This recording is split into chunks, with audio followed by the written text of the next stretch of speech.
இனிய வணக்கங்கள் அன்பு நண்பர்களே. மீண்டும் ஒரு புத்தம் புதிய நன்னாளில் உங்கள் அனைவரையும் சந்திப்பதில் பெருமகிழ்வு கொள்கின்றது சரித்திரம் படைப்போம் தளம். நமது தளத்தின் முதல் படிநிலையாக ஒரு நிமிட தியானத்திற்குள் பயணிக்க இருக்கின்றோம்.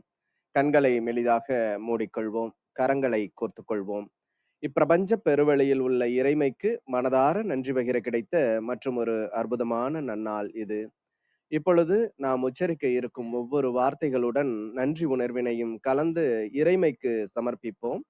அன்பின் காணிக்கையாய் ஈன்றெடுத்து அன்றாடம் அமுதூட்டி அன்பாகவும் கருணையாகவும் மாறிப்போன அன்பு தாய்க்கு மனம் நிறைந்த நன்றி.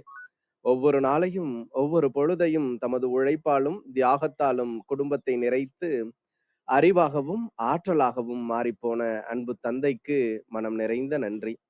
பரிசுத்தமான இயற்கையை பரிசளித்து சென்ற நம் முன்னோர்கள் ஒவ்வொருவருக்கும் மனம் நிறைந்த நன்றி. கற்பித்தல் என்னும் இனிய அனுபவம் வாயிலாக அன்றாட பொழுதுகளை அர்த்தமுள்ளதாக்கும் ஆசிரிய பெருந்தகைகள் ஒவ்வொருவருக்கும் மனம் நன்றி. இப்பிரபஞ்ச பூ உலகினுள் பயணித்து கொண்டிருக்கும் பயணிக்க இருக்கின்ற ஒவ்வொரு உயிருள்ள ஆன்மாக்களுக்கும் மனம் நிறைந்த நன்றி. உயிரற்ற பொருட்களாய் வாழ்வின் உடன் வழித்துணையாய் வாழ்வின் பாதையை என்றென்றும் நிறைக்கும் உயிரற்ற பொருட்களுக்கும் மனம் நிறைந்த நன்றி. இப்பிரபஞ்ச பூவுலகினை தமது பேரன்பாலும் பேரருளாலும் பேராசிராலும் ஆண்டு அரவணைத்து அந்த ஆண்டவனுக்கும் நன்றி. இப்பொழுது நமது சுவாசத்தின் ஓசையில் அது பயணிக்கும் பாதைகளில் நாமும் ஒரு நிமிடம் இணைந்து பயணிப்போம். நம் மூச்சின் சுவாசத்தினை சீர்மைப்படுத்தியவர்களாய்.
இப்பிரபஞ்ச பெருவெளியில் நீக்கமற நிறைந்திருக்கும் முடிவில்லா பரம்பொருளின் அன்போடும் அருளோடும் ஆசீரோடும் எங்கள் வாழ்வியல் சூழல் அன்றாடம் அர்த்தமுள்ள வகையில் சீருடனும் செம்மையுடனும் பண்பட்டு வருகின்றது.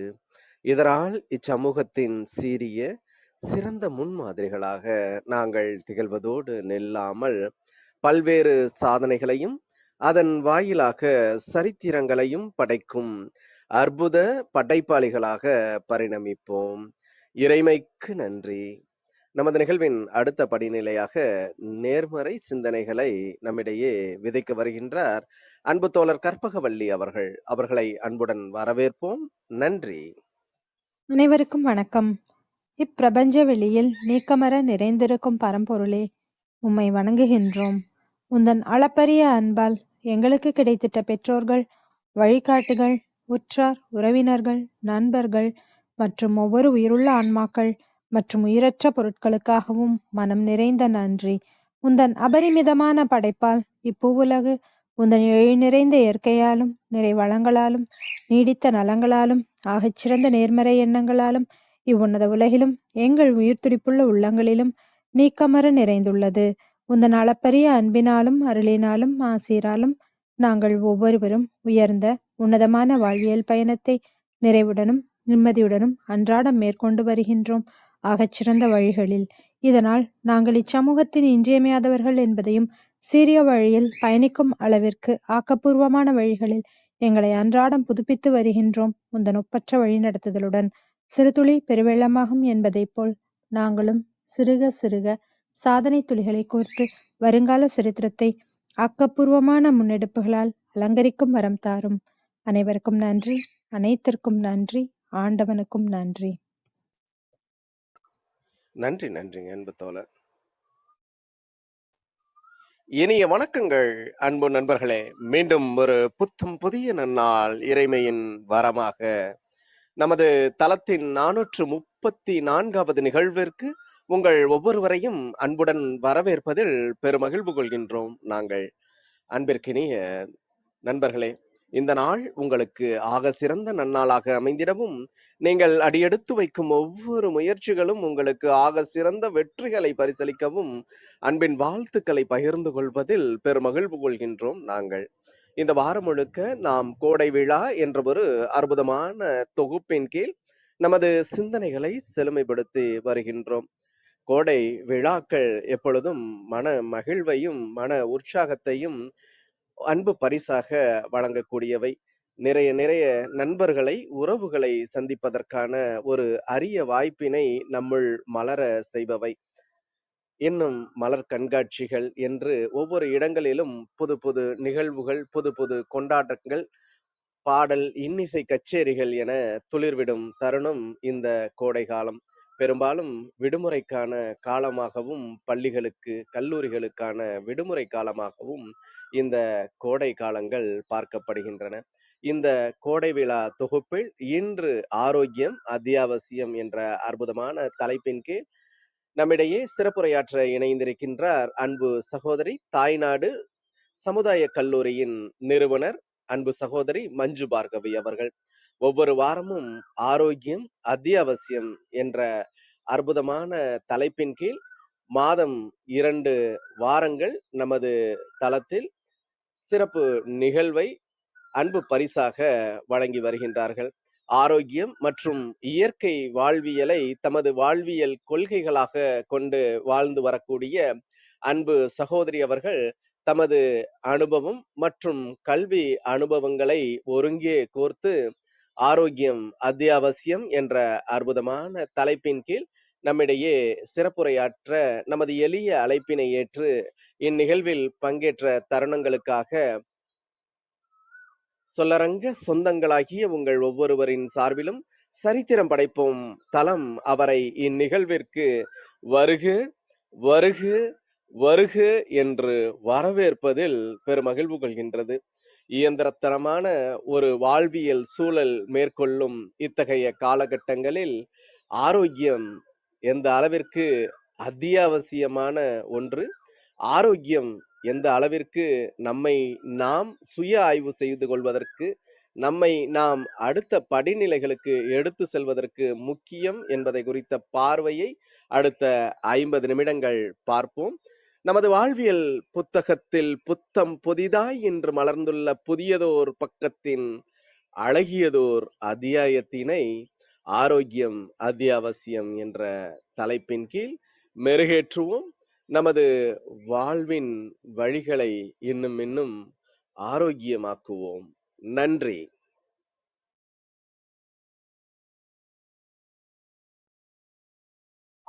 அனைவருக்கும் இனிய காலை வணக்கம்.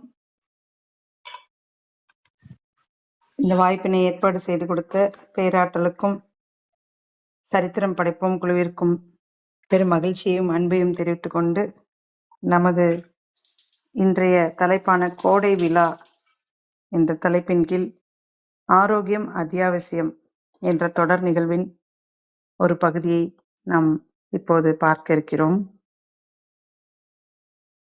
ஆரோக்கியம் பற்றி நம் அனைவருக்குமே நிறைய அக்கறை உள்ளது.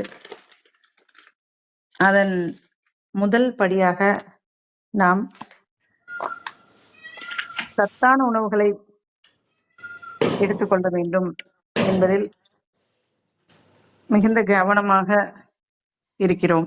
அதுவும் இன்றைய காலகட்டத்தில் இந்த உணவை சாப்பிட்டால் இந்த சத்து அல்லது இந்த உணவை எடுத்துக்கொள்ளவில்லை என்றால் நம் உடலில் இந்த சத்து சேராது என்றெல்லாம் நமக்கு நிறைய ஐயப்பாடுகள் உண்டு, நிறைய சந்தேகங்கள் உண்டு. அதை பற்றி தான் இன்றைய நிகழ்வில் நாம் விளக்கமாக பார்க்க இருக்கிறோம்.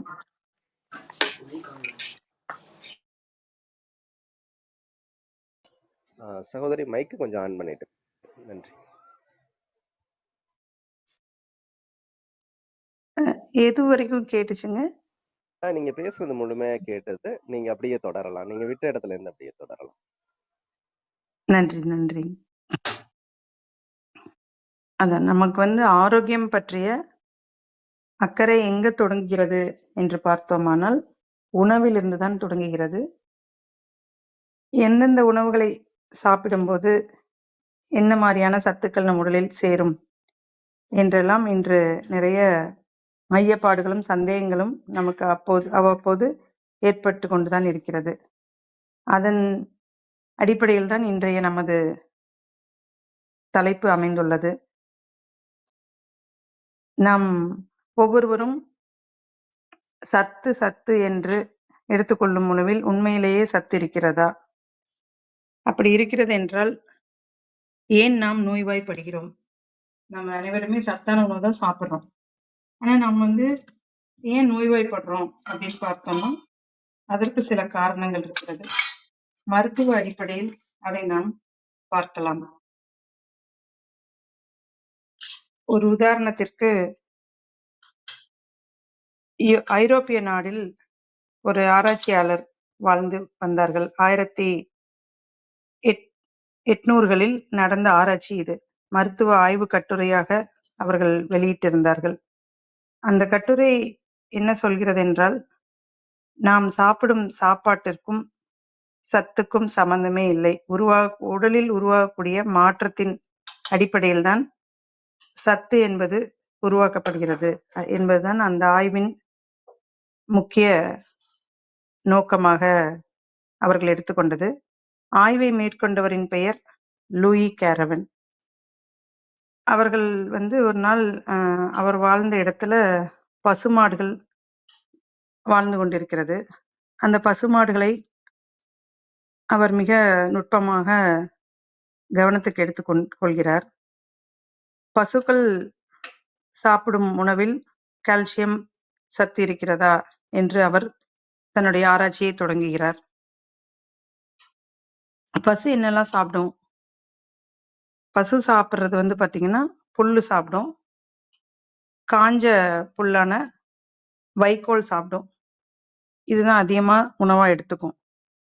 அப்படி எடுத்துக்கும்போது அவரு பசுக்களுடைய உணவுல என்னெல்லாம் இருக்கு, என்ன மாதிரியான சத்துக்கள் இருக்கு அப்படின்னு அவர் ஆராய்ச்சி பண்றாரு. அப்படி ஆராய்ச்சி பண்ணும்போது பார்த்தீங்கன்னா,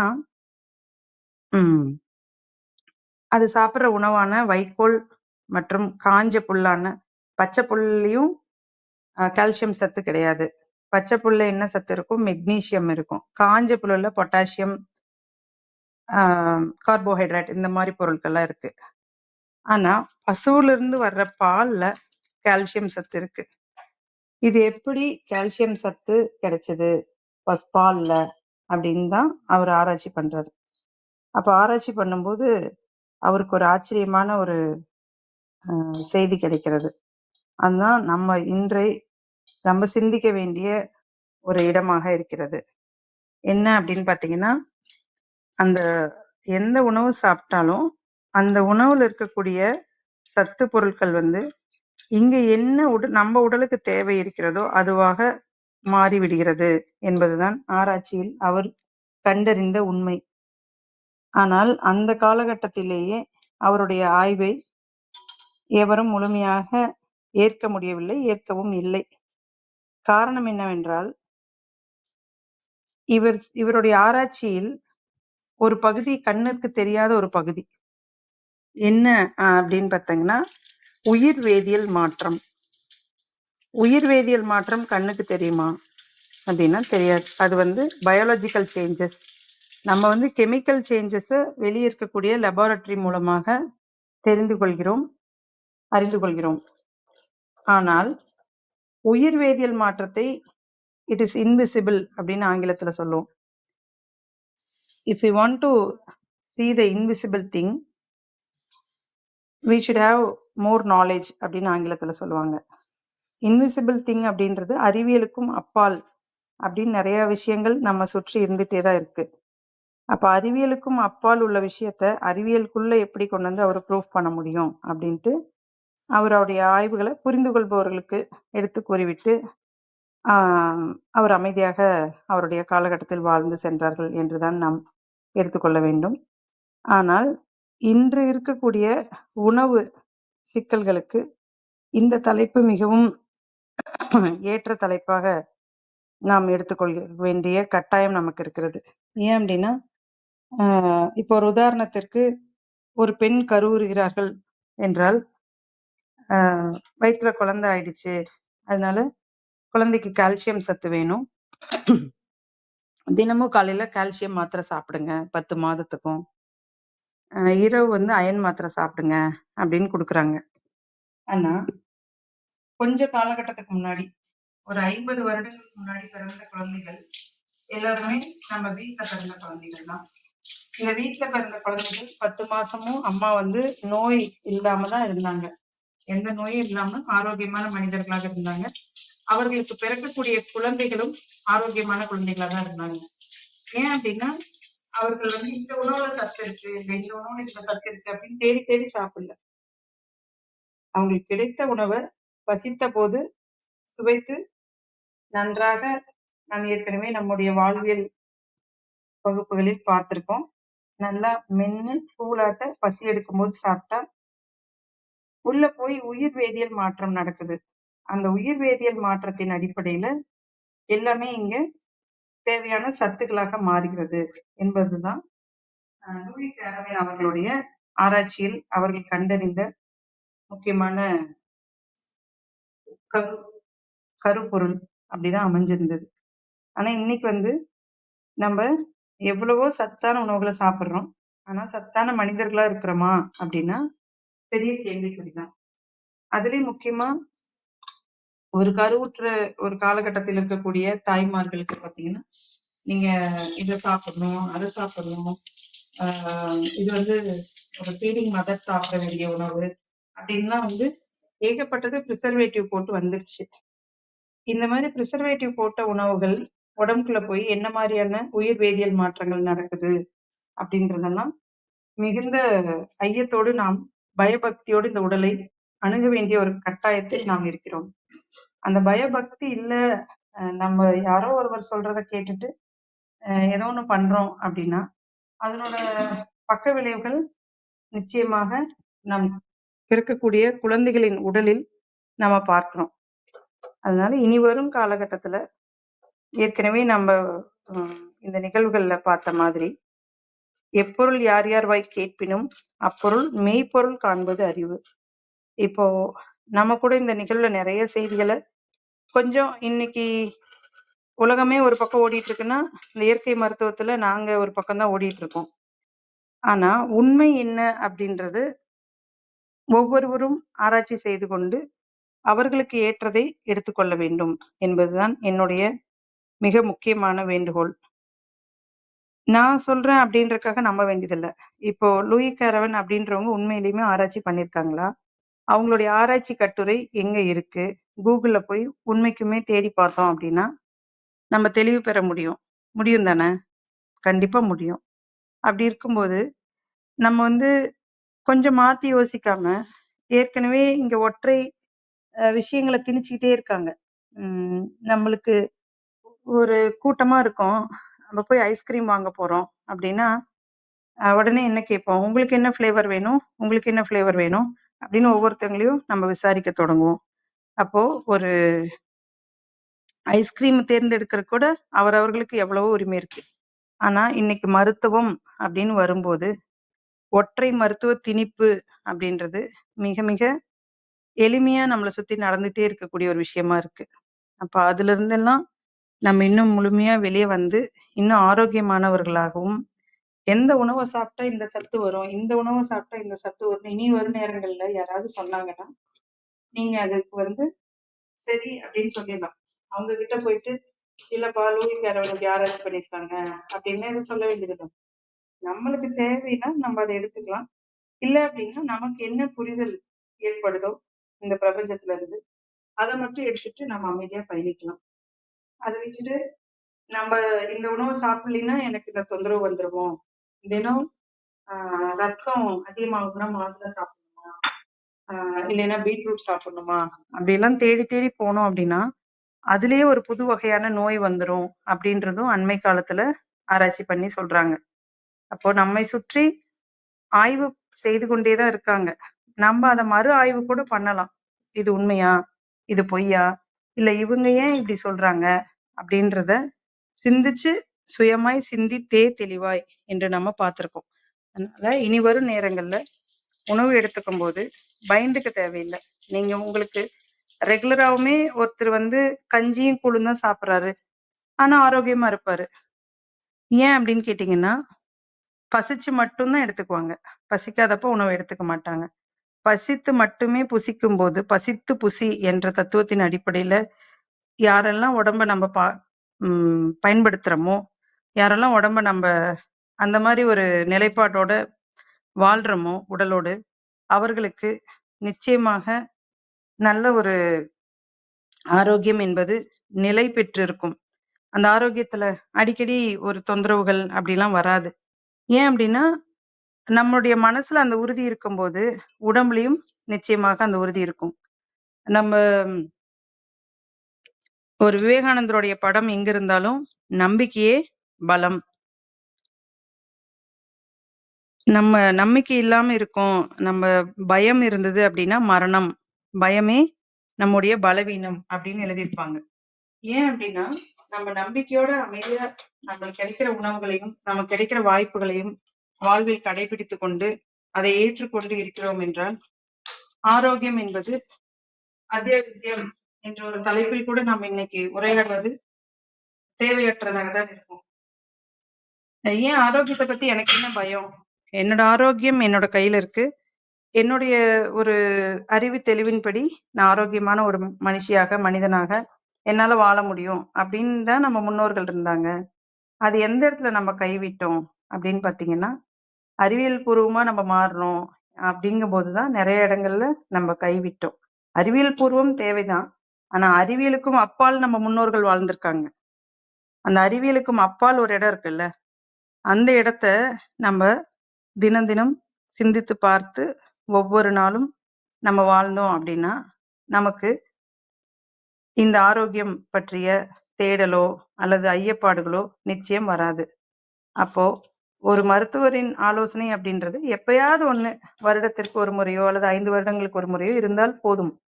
ஆனா இன்னைக்கு என்ன பண்றோம், அப்பப்ப போய் ஒரு மாஸ்டர் ஹெல்த் செக்அப் பண்ணியே ஆகணும் அப்படின்னு நம்மளுக்கு அவ்வளவு தூரம் வலியுறுத்துறாங்க. என்னோட ஆரோக்கியத்தை பத்தி எனக்கு தெரிஞ்சதுனால கடந்த 13 ஆண்டுகளாக இயற்கையின் வழியில், இயற்கையின் கொடையில் இன்று கோடை விழா என்று நாம் எடுத்துக்கொண்ட தலைப்புல கூட பாத்தீங்கன்னா, கொடை, இயற்கையின் கொடை, அவ்வளோ கொடை இருக்கு. எப்படி அப்படின்னு பாத்தீங்கன்னா, இந்த இயற்கையில நமக்கு வெயில் காலம் வந்தா ஜாக் ஃப்ரூட் என்று சொல்லக்கூடிய பழங்களில் முக்கணிகள் ஒன்றான பலாப்பழம் எவ்வளவு ருசியா இருக்கும். பலா பிடிக்காதவங்களே யாருமே இருக்க மாட்டோம். பலாப்பழமா எனக்கு பிடிக்கும் அப்படின்னு ஆசையா சாப்பிடுவோம். அடுத்ததா பாத்தீங்கன்னா மாம்பழம், அவ்வளோ ஒரு அருமையான ஒரு உணவு, நமக்கு சுவையான ஒரு உணவு, அது எல்லாத்துக்கும் பிடிக்கும். அதே போன்று இன்னும் பல வகையான விஷயங்கள், பூக்கள், மல்லிகைப்பூ, இது போன்ற பல அரிய விஷயங்கள் இந்த கோடை காலத்தில் மட்டுமே அதிகப்படியா நமக்கு கிடைக்கும். அதை நம்ம ரசிச்சு ருசிச்சு சந்தோஷமா எடுத்துக்கொண்டு இந்த கோடையும் ரசித்து வாழ பழகி கொண்டோம் என்றால் நமக்கு ஆரோக்கியம் என்பது நிலை பெற்றிருக்கும். இப்பெல்லாம் பாத்தீங்கன்னா கொஞ்சம் வெயில் அடிச்சா கூட ஏசி ரூம்குள்ள போய் நம்ம பூந்துக்கிறோம். அந்த சகிப்புத்தன்மை அப்படின்றது அங்கிருந்தே நம்ம குழந்தைகளும் சரி, நம்மளும் சரி, அங்கிருந்தே விலகி வந்துகிட்டே இருக்கும். அப்படி கிடையாது. எந்த அளவுக்கு ஏற்கனவே நம்ம நிகழ்வுல நான் சொல்லிட்டே இருந்தேன், எந்த அளவுக்கு காயுதோ அந்த அளவுக்கு பெய்யும், எந்த அளவுக்கு பெய்யுதோ அந்த அளவுக்கு காயும், இது இயற்கையின் சுழற்சி அப்படின்னு சொன்னோம். அதே மாதிரி பாத்தீங்கன்னா மழை வந்து தமிழ்நாடு ஃபுல்லா அடிச்சு பெஞ்சது. நல்ல ஒரு நமக்கு இந்த வெப்பம் தணிந்தது. நம்ம எல்லாரும் ரொம்ப ஆனந்தமா இருந்தோம். அது மாதிரி ஒவ்வொன்றுமே ஒண்ணு, நமக்கு இன்பம் அப்படின்னா துன்பம் இருக்கு, இருள் அப்படின்னா வெளிச்சம் இருக்கு, இரவு அப்படின்னா பகல் இருக்கு, நமக்குள்ள இந்த உருவம் இருக்கு அப்படின்னா உருவத்துக்குள்ள உருக்குள்ள கரு இருக்கு. இப்படி ஒண்ணுக்குள்ள ஒண்ணு இருக்கிறது தான் நம்ம உணரும் போது இன்னும் நாம் மேன்மை அடைகிறோம். உதாரணத்துக்கு இப்ப நம்ம சகோதரி அவர்கள், கற்பகவள்ளி அவர்கள் இருக்கும் இடத்துல இப்ப இரவு, இப்ப இங்க பகல். நம்ம பூமி என்ற ஒன்றுக்குள்ளதான் இருக்கோம். பூமிக்குள்ள இரவும் இருக்கு, பகலும் இருக்கு. அப்படி இந்த விஷயங்களை நம்ம உணர்ந்து உணர்ந்து பார்க்கும்போது அண்டத்தில் உள்ளதே பிண்டம், பிண்டத்தில் உள்ளதே அண்டம் என்று நாம் பார்த்துள்ளோம். அண்டமும் பிண்டமும் ஒன்றுதான், அறிந்துதான் பார்க்கையிலே. அதை அறிந்து பார்க்கறதுக்கான ஒரு வாய்ப்பை தான் தினம் தினம் இந்த இயற்கை நம்மகிட்ட சில பொறுப்புகள் மூலமாக கொடுத்து கொண்டே இருக்கிறது, இல்லைங்களா? இன்னைக்கு எல்லாரும் காலையில் எழுந்தோடனையும் என்ன பண்றீங்க? ஏற்கனவே அருள் சேவியர் சார் கூட ஒரு தன்னுடைய கேள்வி பதில்ல கேட்டிருந்தாங்க. என்ன அப்படின்னா, காலை எழுந்தவுடன் ஒரு குறிப்பிட்ட அளவு தண்ணீர் அருந்த வேண்டுமா? அப்படி அருந்தினாதான் நம்மளுக்கு காலை கடன்களை முடிப்பதற்கு உதவியாக இருக்குமா அல்லது தேவையில்லையா அப்படின்னு கேட்டிருந்தாங்க. நம்ம நல்லா புரிஞ்சுக்கணும். முன்னாடி நாள் நம்ம என்ன மாதிரியான உணவு எடுத்துக்கிட்டோமோ அதை பொறுத்துதான் நம்முடைய அடுத்த நாள் காலை கடன் நம் உடலிலிருந்து கழிவுகளாக வெளியேறுவதற்கு ஒரு ஏதுவாக உதவியாக இருக்கும். அதை விட்டுட்டு ஒரு 1/2 டம்ளர் காஃபி குடிக்கிறேன்னா எனக்கு மோஷன் போயிடும், இல்லைன்னா ஒரு சொம்பு தண்ணி குடிக்கணும். ஒரு சொம்பு அப்படின்றது ஒரு 250 இருந்து 300 ml தண்ணி. தண்ணீர் அப்படின்றது தாகத்துக்கு தான் எடுத்துக்கணும் அப்படின்றதுதான் உண்மையிலுமே உண்மை. அதை விட்டுட்டு நான் எனக்கு மோஷன் போறதுக்காக தண்ணி குடிப்பேன் அல்லது தண்ணி குடிக்கிறதுனால என்னுடைய உள்ளுறுப்புகள் வேலை செய்யும் அப்படின்னா அது ரொம்ப அபத்தம். அது ஒரு ராங் பிலீஃப். அந்த மாதிரி பண்ணாம இனி வரும் நேரங்கள்ல நம்ம கிடைக்கிற உணவை நல்லா பசி எடுத்து நல்ல முறையில மென்னு பொறுமையா ரசிச்சு ருசிச்சு நல்லா கூலாக்குனதுக்கு பிறகு வயிற்றுக்குள்ள அனுப்புறோம் அப்படின்ற ஒரு சின்ன கவனத்தோட நம்ம பயணிச்சோம் அப்படின்னா நிச்சயமா நமக்கு அடுத்த நாள் காலை கடன் அப்படின்றது எளிமையா வெளியேறிடும். அதை விட்டுட்டு இப்படி பண்ணலாமா அப்படி பண்ணலாமா, நம்ம அறிவு கொண்டு நம்ம உடம்பு ரொம்ப தேவையில்லாத பயன்படுத்த தொடங்கினதுதான் நம் மனிதர்களுக்கான ஒரு கடுமையான நேரங்கள் நம்மை சுற்றி உருவாவதற்கான முக்கியமான பங்கு இருக்கிறது. நம்ம அறிவை எந்த இடத்துல தேவையோ அந்த இடத்துல மட்டும் பயன்படுத்திக்கிட்டு தேவையில்லாத இடத்துல நம்ம இயற்கை கிட்டையும் பேராற்றல் கிட்டையும் நம்ம உடம்ப ஒப்படைப்பேன் அப்படின்னு ஒரு உறுதிப்பாடோடு இருந்தோம் அப்படின்னா எப்படி நோய்கள் நம்மளை தொந்தரவு பண்ணும்? ஏற்கனவே நம்ம பார்த்திருக்கோம். நம்மாழ்வார் அவர்களுடைய புத்தகமான நோயினை கொண்டாடுவோம். அவர்கள் தன்னுடைய 71வது வயதுல இந்த இயற்கை மருத்துவமான மருந்தில்லா மருத்துவமான அக்குபஞ்சரை படித்தார்கள். 71வது வயதுல படிச்சுட்டு ஐயா சொல்றாங்க, மருத்துவம் இவ்வளோ எளிமையா இருந்திருக்கு, எனக்கு தெரியாம போயிடுச்சே. நான் எவ்வளவு செலவு பண்ணி என்னுடைய கல்லூரிக்கெல்லாம் எங்க அப்பா படிக்க வச்சாங்க, யாருமே இப்படி சொல்லி கொடுக்கலையே அப்படின்னு சொல்லிட்டு அவருடைய கருத்தை பதிவு பண்ணாங்க.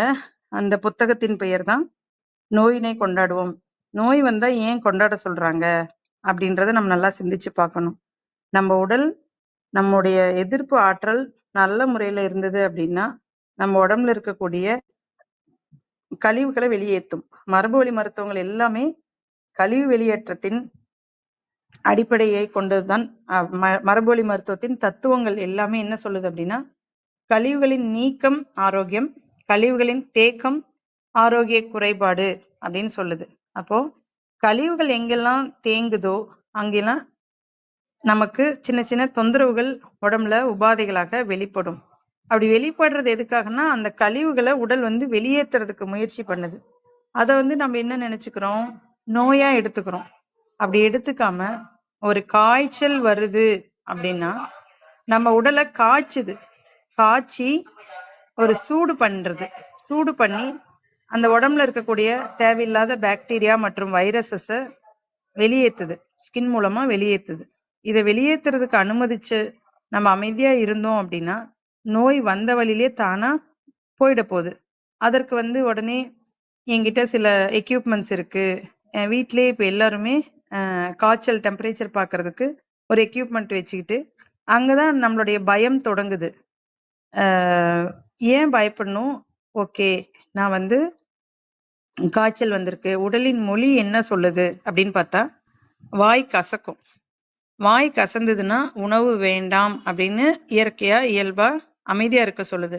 அந்த நேரத்துல தான் வீட்ல இருக்கிறவங்களுடைய அன்பு தொல்லை என்ன பண்ணும் அப்படின்னா, காய்ச்சல் வந்துருச்சு, கொஞ்சமாவது ஏதாவது சாப்பிடு, அப்பதான் உடம்புல தெம்பு இருக்கும் அப்படின்னு கொடுக்க ஆரம்பிச்சிடுறோம். அப்படி கிடையாது. நம்ம காத்திருந்தோம் அப்படின்னா, காய்ச்சல் முடிஞ்சு 2வது நாள் அல்லது 3வது நாள் நல்லா பசி எடுக்கும்.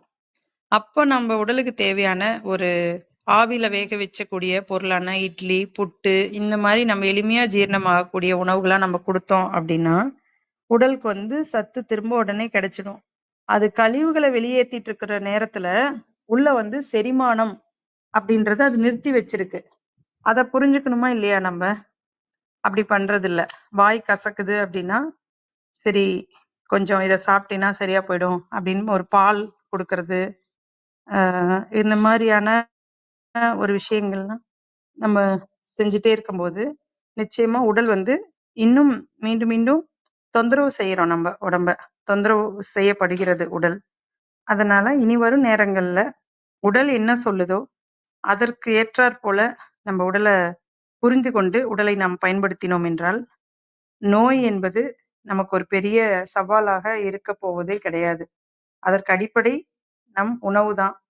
உணவை வந்து என்ன உணவு தேவை, என்ன உணவு நமக்கு கிடைக்கிறதோ அதை நல்லா நம்ம பொறுமையா எடுத்துக்கும் போது நமக்கு நல்ல ஒரு ஆரோக்கியமான உடல்நிலை மனநிலைமையும் அமையும். அதை விட்டுட்டு எனக்கு கொஞ்சம் காஸ்ட்லியான சத்தான உணவெல்லாம் வாங்கி சாப்பிட முடியல அப்படின்னு நம்ம வருத்தப்பட்டோம்னா, நம்ம ஏற்கனவே பார்த்திருக்கோம், நம்ம உடலும் மனமும் வேறு வேறு கிடையாது.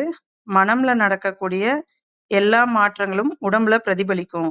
உடம்புல அது ஒரு மாற்றத்தை ஏற்படுத்தும் அப்படின்னு நம்ம பார்த்திருக்கோம். அப்படி இருக்கும்போது நம்ம மனசுக்குள்ள தேவையில்லாத விஷயங்களை போட்டு இப்படி ஆயிடுச்சு, அப்படி ஆயிடுச்சு, இல்ல எனக்கு வந்து ஏன் தொடர்ந்து உடம்புல தொந்தரவுகள் வருது அப்படின்னா, தொடர்ந்து தொந்தரவுகள் வருது அப்படின்னா குணமாகணும், குணமாகணும் அப்படின்னு நம்ம தேடுறோம். அந்த குணம் எங்க இருக்கு? குணம் மனசுலதான் இருக்கு.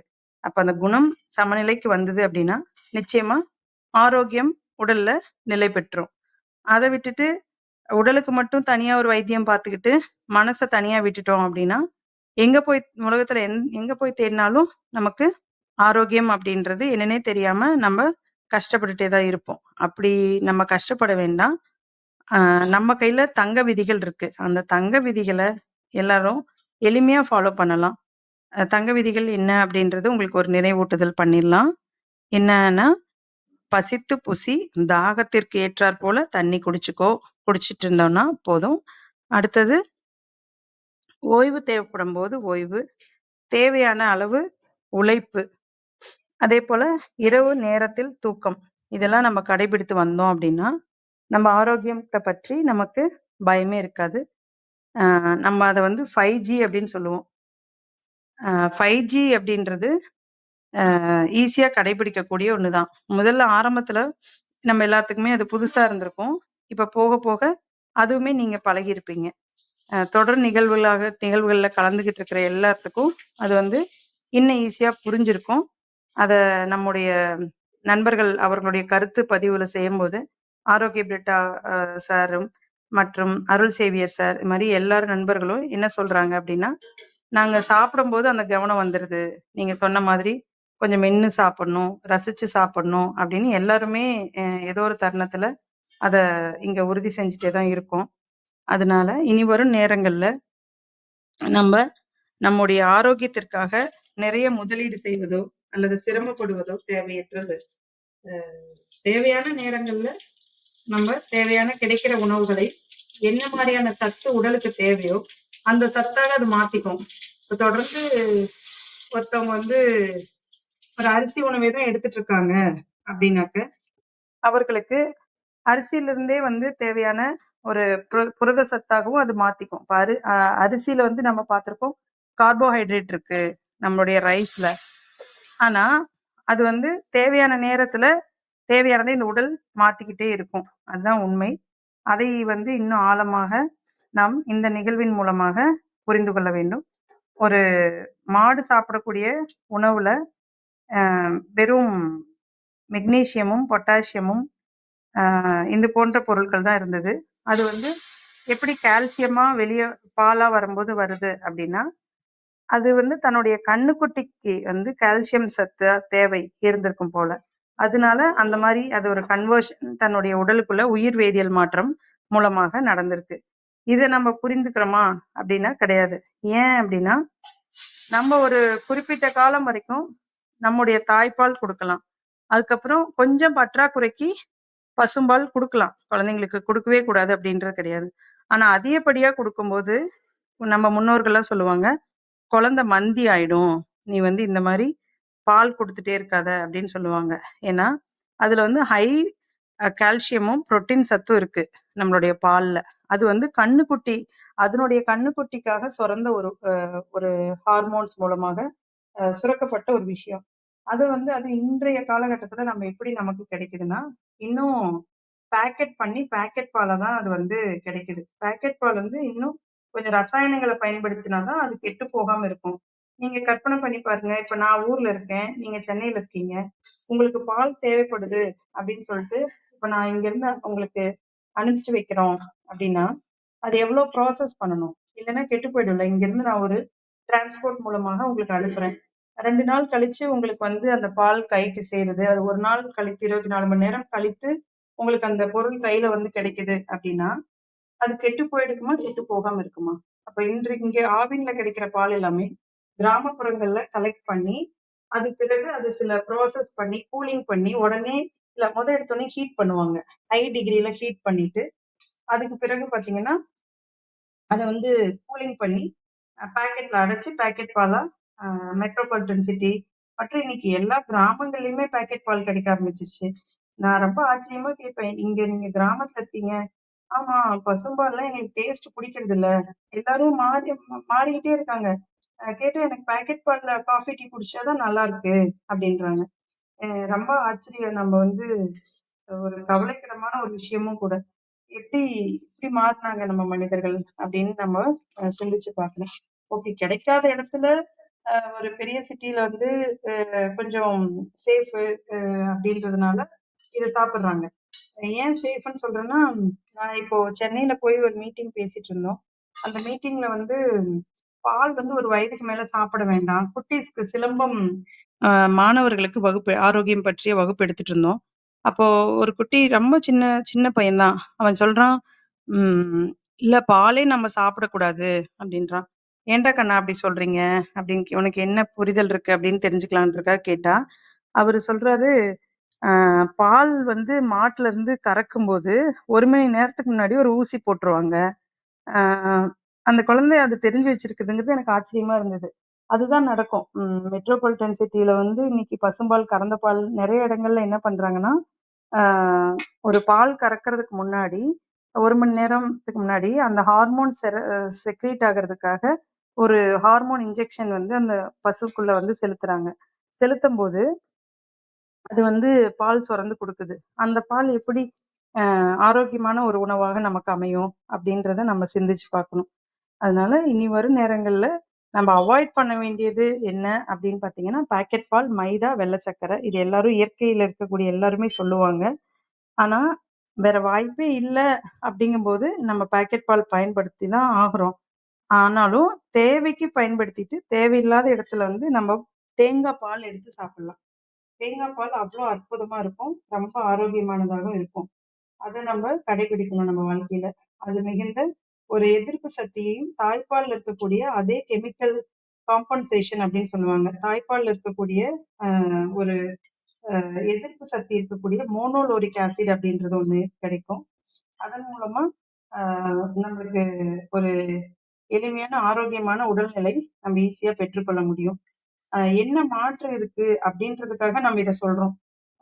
இல்ல அப்படின்னா, இப்ப நம்ம இன்னைக்கு எடுத்துக்கொண்ட தலைப்பே பாத்தீங்கன்னா, இந்த உணவை சாப்பிட்டா இந்த சத்து கிடைக்கும் அப்படின்றது கிடையாது அப்படின்றதான் எடுத்துக்கிட்டோம்.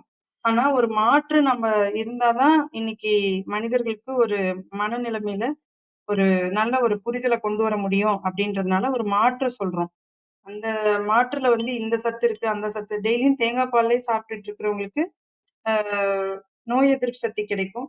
ஆனா அளவுக்கு மீறினால் அமிர்தமும் நஞ்சு அப்படின்றதையும் நம்ம முன்னோர்கள் சொல்லி வச்சிருக்காங்கல்ல. அப்போ நம்ம எல்லாத்தையுமே ஒரு கவனத்துல கொண்டு எதை எவ்வளவு சாப்பிடணும் சாப்பிடக்கூடாது அப்படின்றதுலயும் நம்மளுக்கு கட்டாயம் வரும் நேரங்கள்ல கவனம் இருக்கணும். அதனாலதான் நம்ம சத்து அப்படின்னு தேடி போய் எதையும் சாப்பிடாதீங்க. அதுல உங்களுக்கு பெருசா பிரயோஜனம் வராது அப்படின்றது நம்ம அனுபவத்துல இருந்து நம்ம அதை எடுத்து சொல்றோம். அதை நீங்க புரிஞ்சுக்கிட்டு நீங்க வரும் நேரங்கள்ல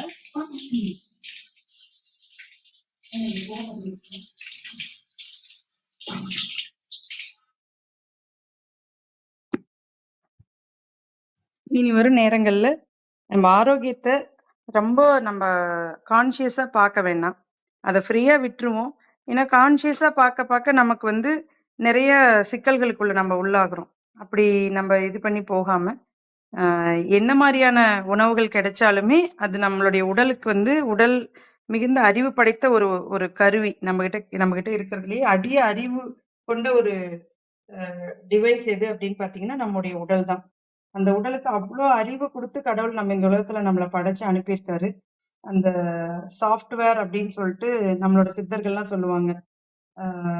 99 வகையான மென்பொருட்களை வச்சுதான் நம்ம உடல் கட்டமைக்கப்பட்டு இந்த பூமிக்கு அனுப்பப்படுகிறது. அப்போ அந்த நுண்ணறிவுகள் இன்னைக்கு ஏன் இழந்தோம்? நம்ம ஏன் இழந்தோம்னா அறிவியலின் வளர்ச்சியில் நம்ம அதிகப்படியா போய் சிக்கி போயிட்டோம். அறிவியலுக்கும் அப்பால் இருக்கக்கூடிய மெய்ஞானத்தை நம்ம ஒரு இடத்துல இழந்துட்டோம்.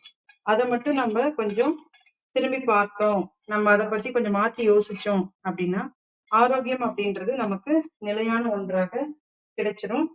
அதற்கான ஒரு வழிதான் நம்மளுடைய ஆரோக்கியம் அத்தியாவசியம் என்ற நிகழ்வின் முக்கியமான நோக்கம்.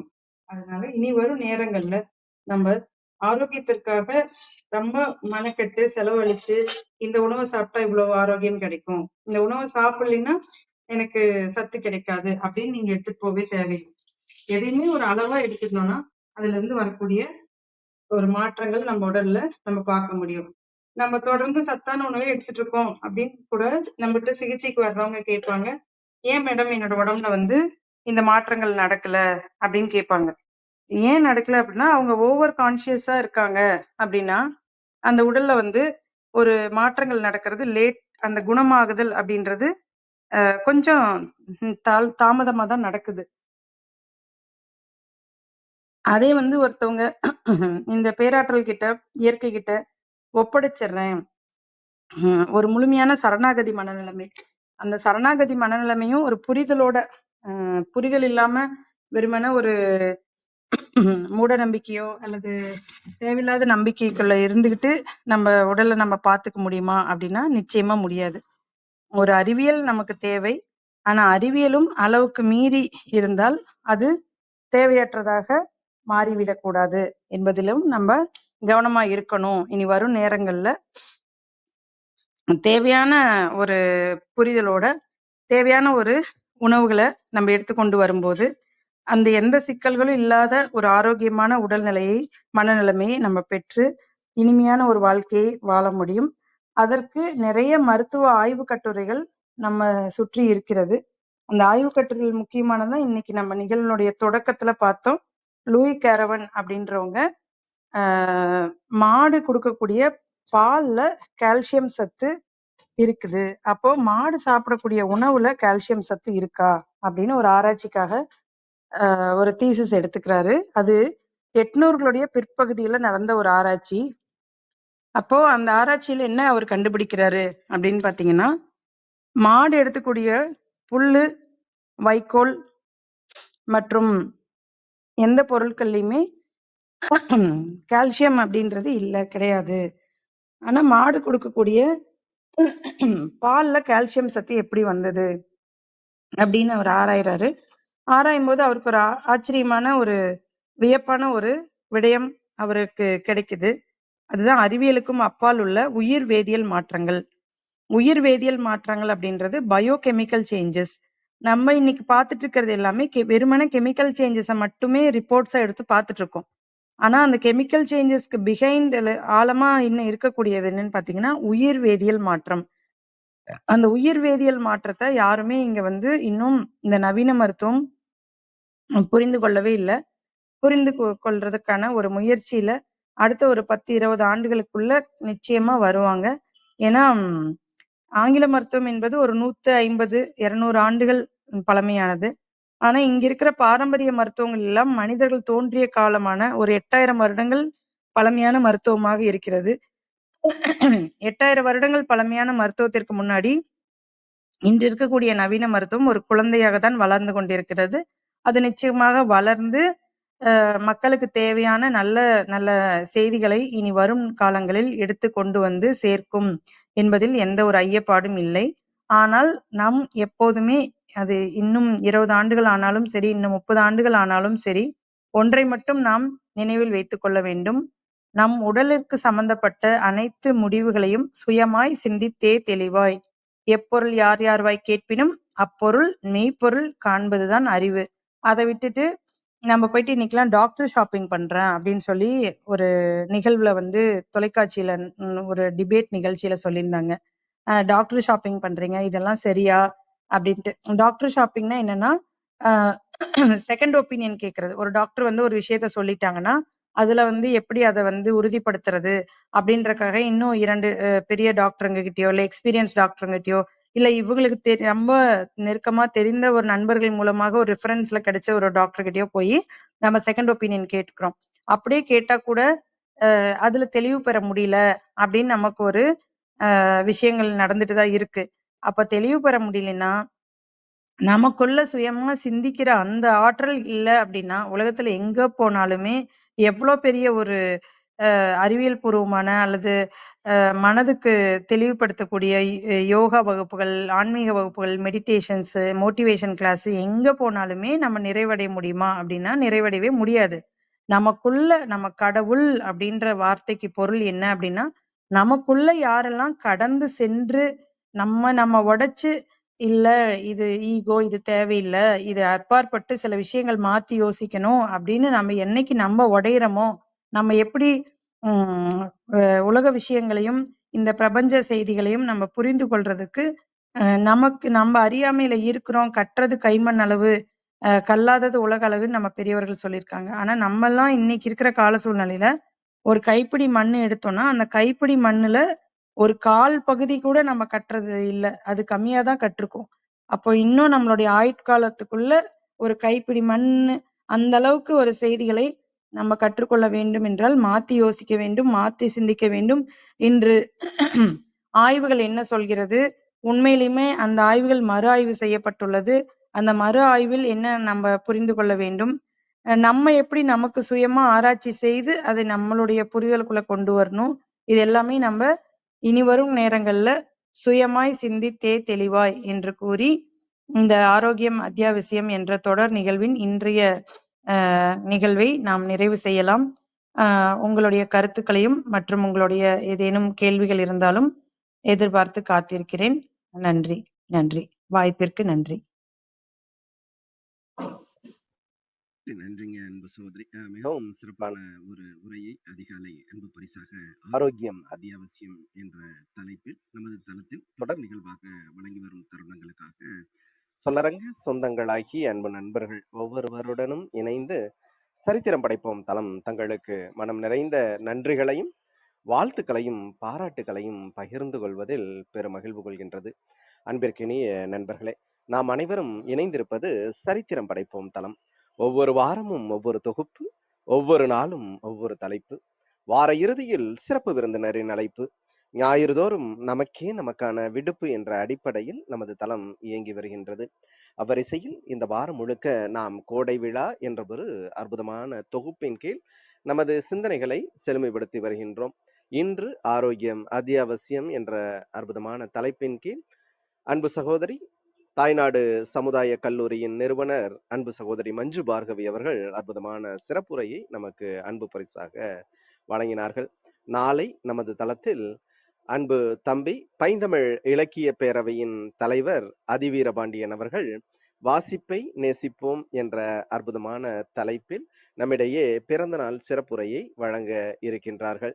நாளை மறுநாள் நமது தளத்தில் 75வது வார சிறப்பு விருந்தினராக நம்மிடையே பங்கேற்க இருப்பவர் அன்பு சகோதரர் நண்பர் அருணா சுந்தரராசன் அவர்கள். வளரி எழுத்துக்கூடம் வாயிலாக நிறைய பெண் கவிஞர்களை உலக அளவில் உருவாக்கி இதுவரை 24 படைப்புகளை இந்த சமுதாயத்திற்கு வெளிக்கொணர்ந்துள்ளார். நிறைய பத்திரிகையாளராக பயணித்து வரக்கூடிய அன்பு சகோதரர் அவர்களுடைய வாழ்வியல் அனுபவங்கள் மற்றும் நேர்காணல் நிகழ்வில் வரும் சனிக்கிழமை நாம் பங்கேற்க இருக்கின்றோம். ஒவ்வொரு நாள் நிகழ்வுகளிலும் சரித்திரம் படைப்போம் தளத்தோடு இணைந்து பயணிக்க அன்புடன் அழைக்கின்றோம். இன்று 3 நண்பர்கள் நமது சரித்திரம் படைப்போம் தளத்தில் பிறந்த நாள் காண்கின்றார்கள். நமது தளத்தின் சிறப்பு விருந்தினர்களாக அலங்கரித்தவர்கள். முதலாவதாக அன்பு தம்பி வாசிப்பை நேசிப்போம் என்ற தொகுப்பின் சிறப்பு விருந்தினராக பங்கேற்ற ஓஷோ கார்த்திக் அவர்கள். நிறைய புத்தக திறனாய்வு, நிறைய புத்தகம் சார்ந்த பகிர்தல்களை நமது தளத்தில் எண்ணற்ற முறை அநேக பகிர்தல்களாக பகிர்ந்தளித்தவர். கிட்டத்தட்ட 1000த்திற்கும் மேற்பட்ட புத்தகங்களை வாசிப்பு அனுபவமாக கொண்டு தமது வாழ்வியல் சூழலை செம்மைப்படுத்தி வருபவர். சமீபத்தில் ஒரு பிலிஸ்டைனின் கிறுக்கல்கள் என்ற அற்புதமான சிறுகதை தொகுப்பையும் நமது தமிழ் கூறும் நல்லுலகிற்கு புத்தகமாக அளித்தவர் அன்பு தம்பி அவர்களுக்கு இன்று பிறந்தநாள். மற்றொருவர் பைந்தமிழ் இலக்கிய பேரவையின் தலைவர் அன்பு தம்பி அதிவீரபாண்டியன் அவர்களுக்கு இன்று பிறந்தநாள். பைந்தமிழ் இலக்கிய பேரவை என்ற ஒரு அமைப்பின் வாயிலாக 200க்கு மேற்பட்ட நிகழ்வுகளை இணையதளம் வாயிலாகவும் 10ற்கு மேற்பட்ட நிகழ்வுகளை கல்லூரிகளிலும் நிறைய ஆய்வரங்கங்கள், கருத்தரங்கங்கள், கவியரங்கங்கள் என்று தமிழ் கூறும் நல்லுலகில் தமிழை முதன்மை பணியாக எடுத்து செல்லக்கூடிய அன்பு தம்பி அதிவீரபாண்டியன் அவர்களுக்கு இன்று பிறந்தநாள். மற்றும் ஒரு சிறப்பு விருந்தினராக நமது அவையில் பங்கேற்ற பைந்தமிழ் இலக்கிய பேரவையின் பொருளாளர் கவிதாயினி அமிதா இளங்கோவன் அவர்களுக்கும் இன்று பிறந்தநாள். மௌனம் உதிர்த்த மலைத்துளிகள் என்ற கவிதை தொகுப்பினை நூலாக வெளியிட்டுள்ளார். நிறைய சமூகம் சார்ந்து பயணிக்கக்கூடிய அன்பு சகோதரி அவர்கள் அன்பு தம்பி ஓஷோ கார்த்திக் அவர்கள், அன்பு தம்பி அதிவீரபாண்டியன் அவர்கள், அன்பு தங்கை கவிதாயினி அமிதா இளங்கோவன் அவர்கள் ஆகிய மூவருக்கும் சரித்திரம் படைப்போம் தளம் சொல்லரங்க சொந்தங்களுடன் இணைந்து இனிய பிறந்த நாள் நல்வாழ்த்துக்களை பகிர்ந்து கொள்வதில் பெரும் மகிழ்வு கொள்கின்றது. அவர்களுடைய வாழ்வு ஏற்றம் மிகுந்த வாழ்வாக அமைந்திடவும், நிறைய சாதனைகளை அவர்கள் புரியவும், அதன் வாயிலாக சரித்திரம் படைத்திடவும் அன்பின் வாழ்த்துக்களை பகிர்ந்து கொண்டு இப்பொழுது நிகழ்வின் நெறியாளுமையை தொடரவும் முதன்மை கருத்தினை வழங்கிடவும் அன்பு தோழர் கற்பகவள்ளி அவர்களை அன்புடன் அழைக்கின்றோம். நன்றி. நன்றிங்க தோழர். அனைவருக்கும் வணக்கம்.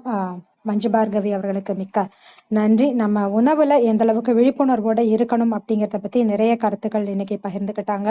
நமக்கு கண்ணுக்கு தெரியாத விஷயங்களை பத்தி தெரிஞ்சுக்கிறதுக்கு நமக்கு அதிகமான ஒரு அறிவு வேணும் அப்படிங்கிறத ஆராய்ச்சியிலலாம் பண்ணும்போது அதை பத்தி பகிர்ந்துக்கிட்டாங்க. நம்ம ஆரோக்கியத்தை பத்தி ரொம்ப யோசிக்கும் போது ரொம்ப அறிவியல் பூர்வமா ரொம்ப யோசிக்கும் போது நம்ம ஆரோக்கியத்தை கைவிடுறோம் அப்படிங்கிறத சொன்னாங்க. ஏன்னா நம்ம தொடர்ந்து ஒரு மழை ரொம்ப வெயிலா இருக்கு அப்படின்னா நிச்சயமா மழை அதிகமாக பெய்யும்.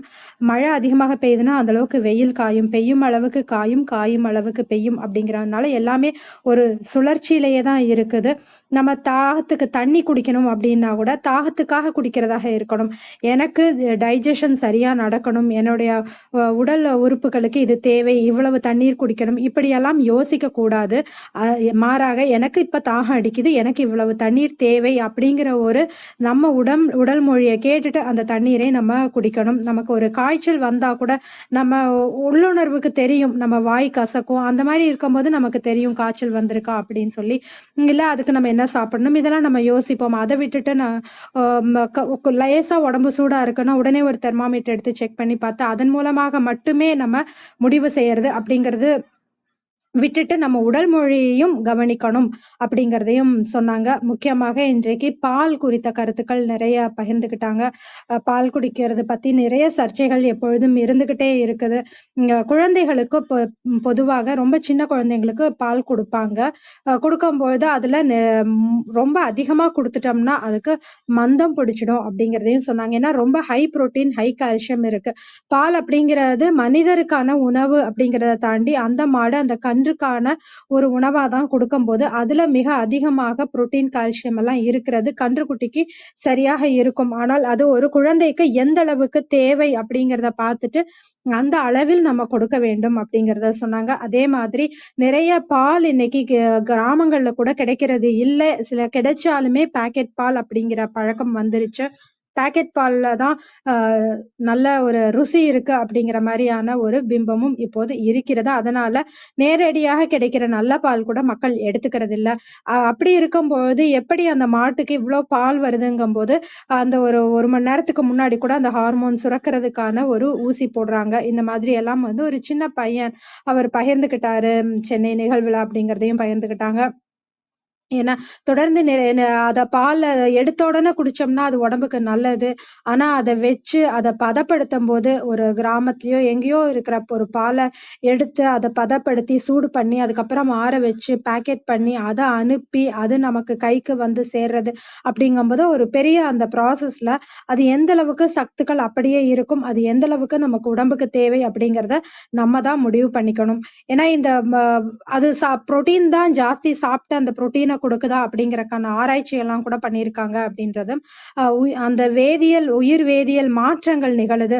அந்த பயோகெமிக்கல் சேஞ்சஸ் அத பற்றி எல்லாம் இன்னும் நிறைய நம்ம பார்க்கணும் அந்த ஆராய்ச்சி முடிவுல அப்படிங்கிறதையும் பகிர்ந்துக்கிட்டாங்க. தொடர்ந்து நம்மளோட சுய அறிவு அப்படிங்கிறத நம்ம உபயோகப்படுத்தணும். நம்மளுடைய 5 கோல்டன் ரூல்ஸ் அப்படின்னு சொல்ற மாரி அந்த உணவு, உறக்கம், ஓய்வு இதெல்லாமே நம்ம தொடர்ந்து பார்த்துட்டே இருக்கணும். அதுல சரியான கவனம் செலுத்தணும். நல்லா மென்று சாப்பிடணும். இந்த மாதிரி எல்லாம் நம்ம சுய அறிவை உபயோகப்படுத்தணும். அத விட்டுட்டு ஒவ்வொரு டாக்டரா போயிட்டு, எனக்கு இதுல சரியா இருக்கா? அது சரியா இருக்கா? அப்படின்னு சொல்லி தொடர்ந்து டாக்டர் ஷாப்பிங் பண்றதில் அர்த்தம் இல்லை.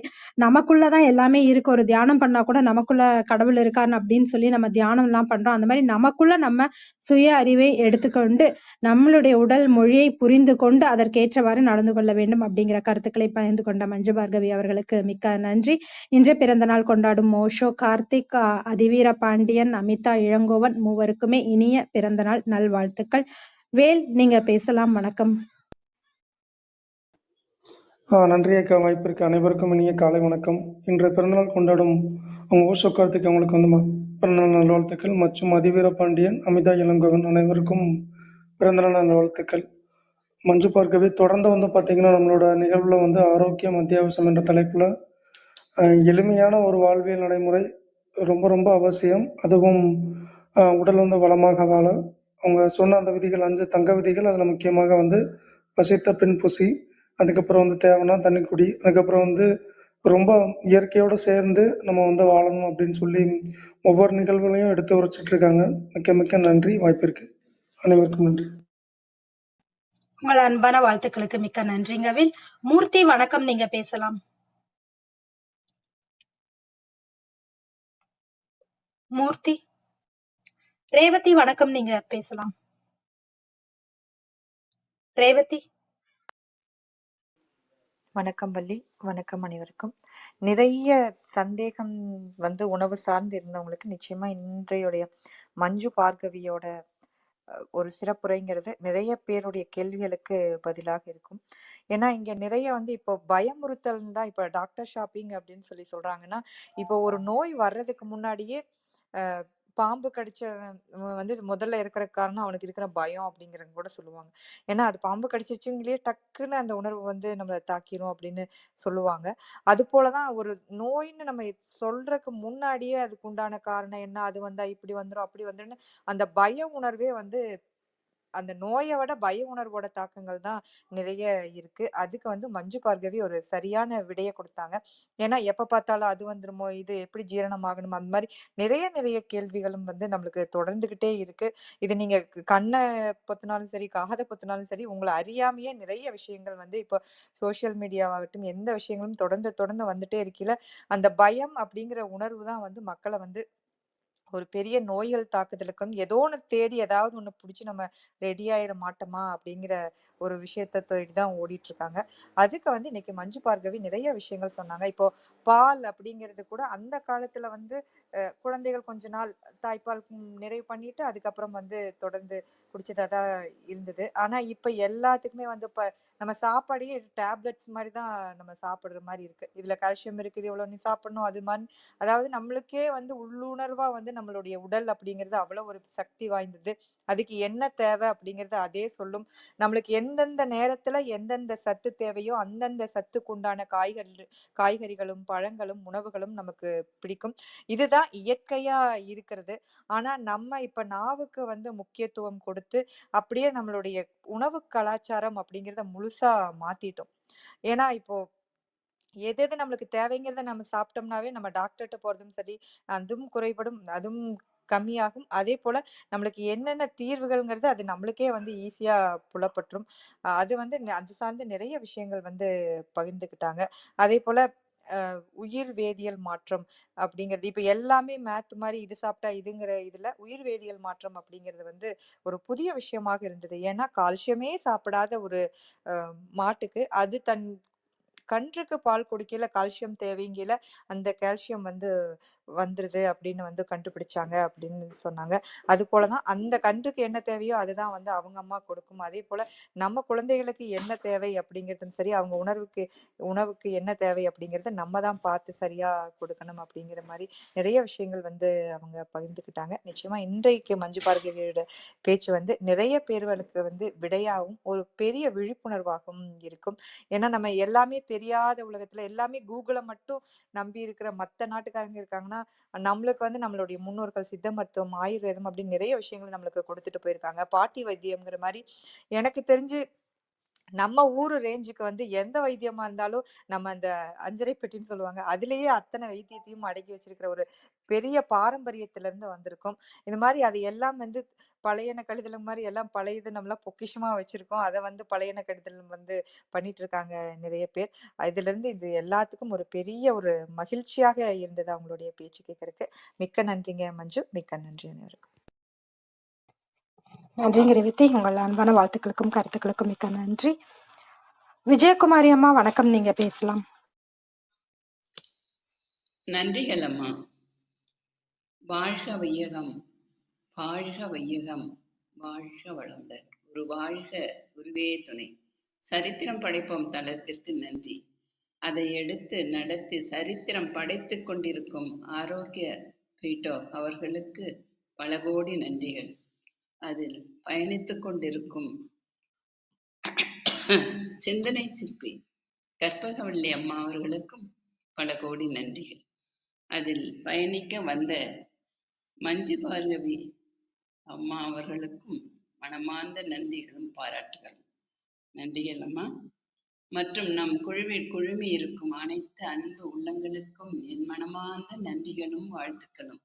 வாங்க வாழ்த்தும் பயனுக்கு போயிடலாம். அமைதியா உட்காந்துக்குங்க, கண்களை மூடிக்குங்க. நாம் அமர்ந்துள்ள இந்த இடம் முழுவதும் நல்ல தூய தெய்வீக ஆற்றலே நிரம்பின.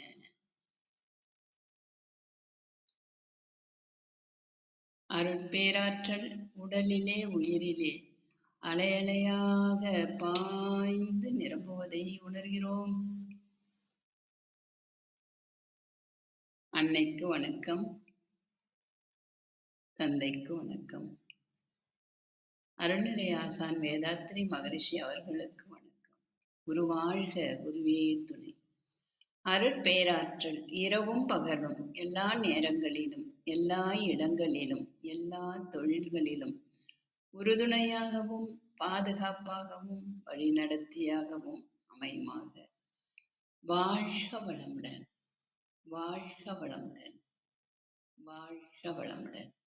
அருட்பேராற்றல் கருணையினால் இங்குள்ள அனைவரும் நல்ல உடல் நலம், நீல ஆயுள், நிறை செல்வம், உயர் புகழ், விஞ்ஞானம் பெற்று சிறந்தோங்கி வாழ எல்லாம் வல்ல இறைநிலையோடு இணைந்து வாழ்த்து மகிழ்கின்றேன். வாழ்க வளமுடன், வாழ்க வளமுடன், வாழ்க வளமுடன். இறையாற்றலே பக்கத்துணையாகவும் பக்க பலமாகவும் இருந்து வழி நடத்துவார். நன்றிகள் அம்மா. மஞ்சு அவங்க எப்போ வந்தாலுமே நம்ம உடல் ஆரோக்கியத்தை பற்றி ரொம்ப அற்புதமா எடுத்து சொல்றாங்க.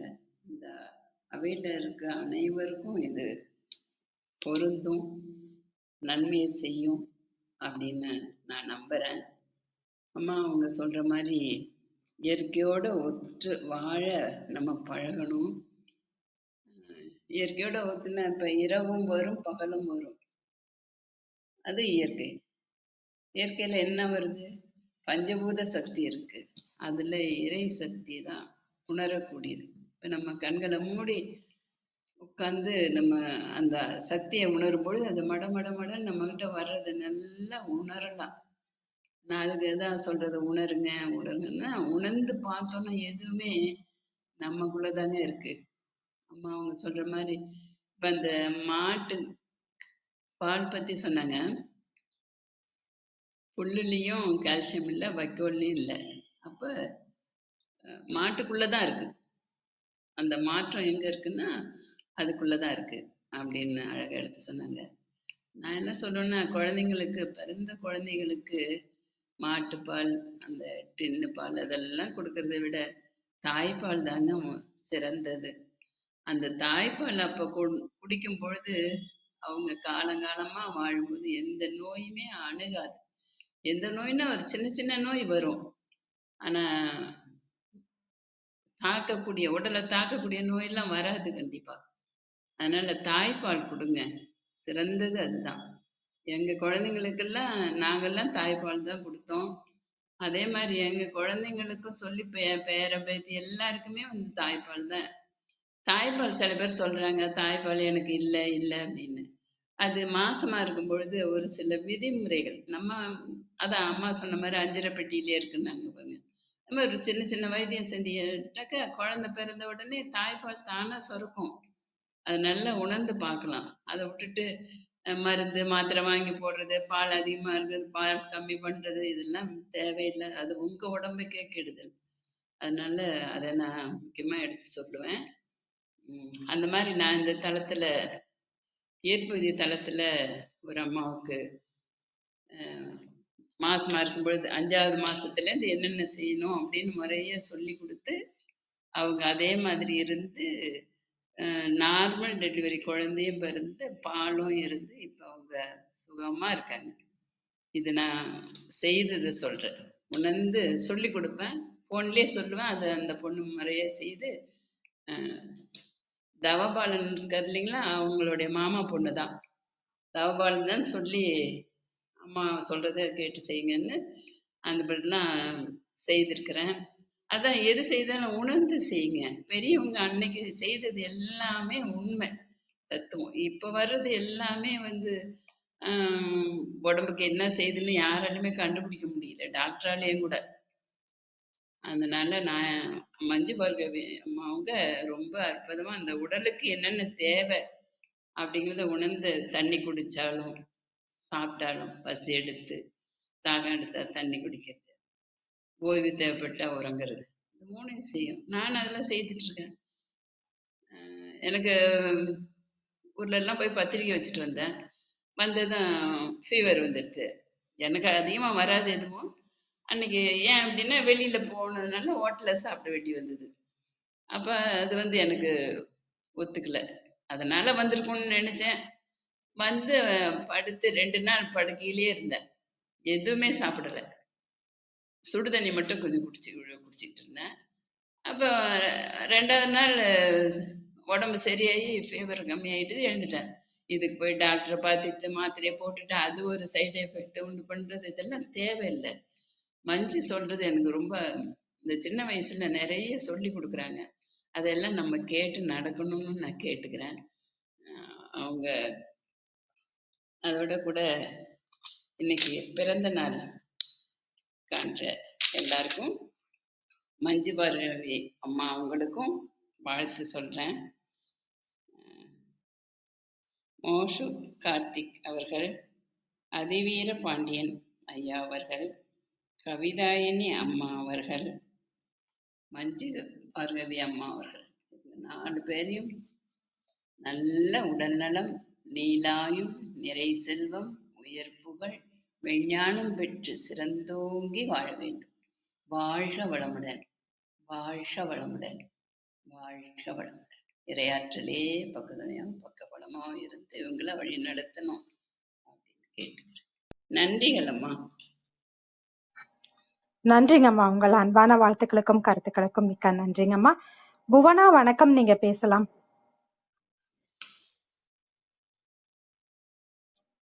புவனா இருக்கீங்களா? ராஜி வணக்கம், நீங்க பேசலாம். ராஜி, உங்க மைக் சிம்பல் காமிக்கல, ஒரு தடவை வெளியே போயிட்டு உள்ளவாங்க. வணக்கம். ராஜி கேக்குதுங்களா? கேக்குது, பேசலாம். அனைவருக்கும், அனைத்து நல்லுள்ளவங்களுக்கும் இனிய காலை வணக்கம். சின்ன வருத்தம் இருந்தது. 434 கோடை விழா கிட்டத்தட்ட 2 மாதமா பங்கேற்க முடியல. ஏன்னா 2 மாதத்துக்கு முன்னாடி நம்ம ஒரு அத்திக்குழு என்ற ஒரு அமைப்பு வந்து 1000 நாட்கள் இயற்கை மீட்டெடுப்போம் அப்படின்னு சொல்லிட்டு தொடர்ச்சியா மரநடும் நிகழ்வை ஏற்படுத்தினதால அந்த டைமுக்கு உங்க கூட பங்கேற்க முடியல. ஒவ்வொருத்தருடைய பேச்சையும் கேட்கறது கம்பல்சரி 1 மணி நேரம்னாச்சுன்னா ஹெட்ஃபோன் காதுலயே இருக்கும். அந்த மாதிரி சூழ்நிலை அமையலைன்றதை மிகப்பெரிய வருத்தம். இன்னைக்கு நேரம் கிடைச்ச உடனே காலையிலேயே வந்தது. ஒரு அருமையான தகவலை வந்து பகிர்ந்துருந்தாங்க மஞ்சு பார்கவி அம்மாவுக்கு நன்றிகள். உண்மையா சொல்ல போனா நம்மளுடைய உடல் ஒரு மிகப்பெரிய தொழிற்சாலை. எவ்வளோ விஷயத்துக்கு அற்புதமான கண்ணுக்கான செலவு எவ்வளோ ஆகுறது என்பது ஒவ்வொரு விஷயத்துக்கும் நமக்கு தெரியும். நம்மளுடைய ஒரு உறுப்புகளும் எதனா ஒன்று செயல் இழக்கும்போது அதனுடைய அருமை நம்ம செலவு பண்ணும்போது தான் தெரியும். உதாரணத்துக்கு வசதி இல்லாதவங்க கார்ப்பரேஷன் மருத்துவமனையில் போயிட்டு அந்த கை உடைஞ்சா அந்த கைக்கான காசை வந்து கார்ப்பரேஷன் ஹாஸ்பிட்டலில் பாடுறாங்க. அதே வசதி படைத்தவர்கள் மியாட்டா ஹாஸ்பிட்டலில் போய் பார்க்கும்போது பார்த்தீங்கன்னா அதே கை உடைஞ்சது தான் கிட்டத்தட்ட ஒரு 5 லட்சம் ரூபாய்க்கு செலவு பண்ணுறாங்க. நம்ம கிட்ட இறைவன் பிரபஞ்ச பெராட்டல் நம்மளுக்கு கொடுத்த உடலின் ஒவ்வொரு கூறுகளும் அளவுக்கு அதிகமான மதிப்புள்ள பொருட்கள். அதை நாம் இழக்கும் பொழுதுதான் நமக்கு அதனுடைய அருமை தெரிகிறது.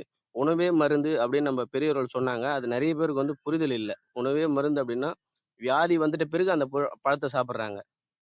அத்திப்பழம் சாப்பிடுங்க, ரத்தம் கம்மியா இருக்குன்னா அது இயல்பாகவே நீங்கள் சாப்பிடும்போது தான் அந்த ரத்தம் சுரக்கும்.